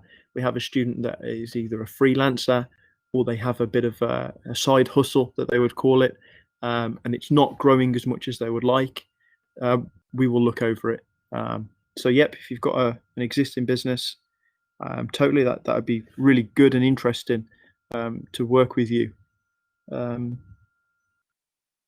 Go team business students. Okay, guys, I think that's exhausted the questions. We're a small team, but we're a very responsive team. So just book an appointment with us, and we'll have a virtual meeting at the moment. But we're really looking forward to the days when we can get back around a table, and hopefully that won't be too much longer.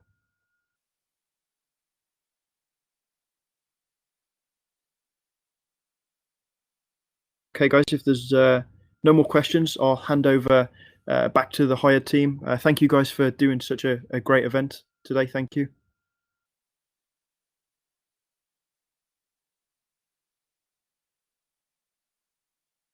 Thank you for answering all the questions. I hope that was very informative for everyone. Does anyone have any questions for me and Sabath? So I'm Yasmin. I work in the Hive department alongside my colleague Sabath as well. We both work in Hive, which is based on the ground floor in Moss House. Do you have any questions for us in regards to what we do and how we can help you with employability? Has everyone heard of Hired? I'm assuming you have. Good stuff, good stuff. Yasmin, I'm assuming you guys already heard of Hired and what we do. You know, we do support students as much as we can. We have employability tutors and careers advisors, different backgrounds, different courses, you know, from placements, work experience. But Yasmin will go through what we actually do within our roles as employee engagement and alumni officers. So within our roles, what we do is we actively seek out employers to see what roles they are advertising and make sure that they are promoted on the Hive Connect portal. I'm sure all you guys have been onto the Hive Connect portal for job search function where we promote all our vacancies. We organise these careers fairs. They used to be in person, but now we are doing them online. We also use social media to post roles, and we also do all the employee presentations. So when alumni and employers come into presentations, we organise these as well. If there's any questions you have regarding any roles that you've seen advertised online, you're more than welcome to get in touch with us. We can put our personal email addresses in there as well. Does anyone have any questions about that? Just so you guys are aware, apart from obviously all the events that we do normally, if it was, you know, if it wasn't due to COVID, we would have all the events on campus, and we normally host this in McIntyre House. Of course, due to COVID and the current circumstances, we had to do this virtually. And we only came up with this whole idea of doing it virtually in the past 3 weeks. So literally, hence we, you know, these 3 dates that we've set up, especially for you guys, especially for, you know, all the students and alumni. We have tried our very best to have a host of employers to come on board and to promote any vacancies that they may have. So any feedback, Yasmin will send something across. So especially with the feedback form at a later stage, our email addresses with the PowerPoints from today and the link of the recording from today's event as well. So thank you very much. Any more questions, please feel free to ask in the public chat. We will have the other tour events taking place next week on the 17th and on the 19th with 6 to 7 different employers on each day. So do go on the portal, have a look, sign up. We don't have many places left now. But yeah, do join as it is for you guys. And obviously the employees that are joining are from different areas and different backgrounds. So thank you very much. Thank you. Thank you, Tamara, Zara, everyone else that have joined in today as well. Just waiting for, and it's quite a few people that are trying to Have any employers from aviation? So thank yeah, you guys. But yeah, we're the faces behind the virtual event. Yeah, we do work with employers in the aviation industry.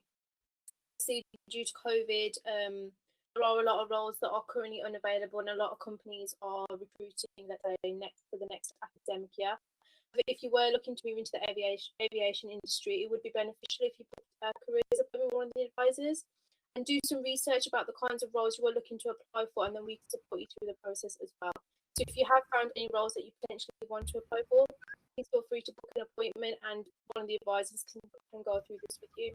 And also make sure your CVs are up to date. Use all the resources on Hive Connect as well to help you.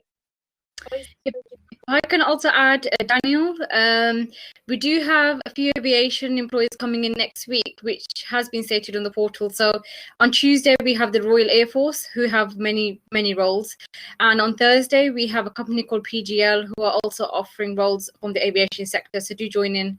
There will be a breakdown in the portal. So once you've registered and once all details are on there, you can see what they'll be offering.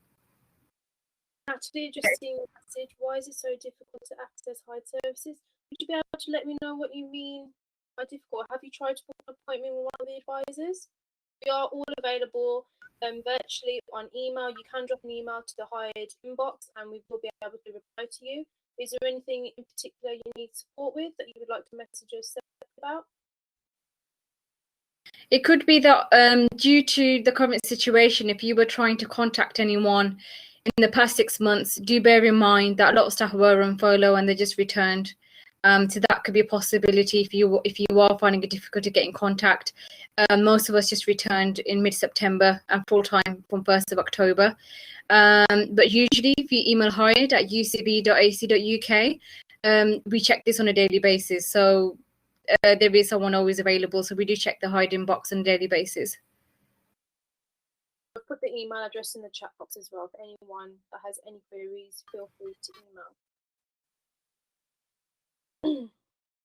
Okay, Natalie, do you want to send an email to the Hired inbox with the details, and I'll be able to reply to you separately and get it sorted for you?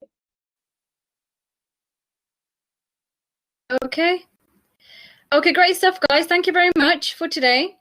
And hopefully we probably look forward to seeing you guys for the next virtual fair, which is taking place on the 17th. So remember to register if you haven't done so. And see you guys next week. Thank you very much. Thank you.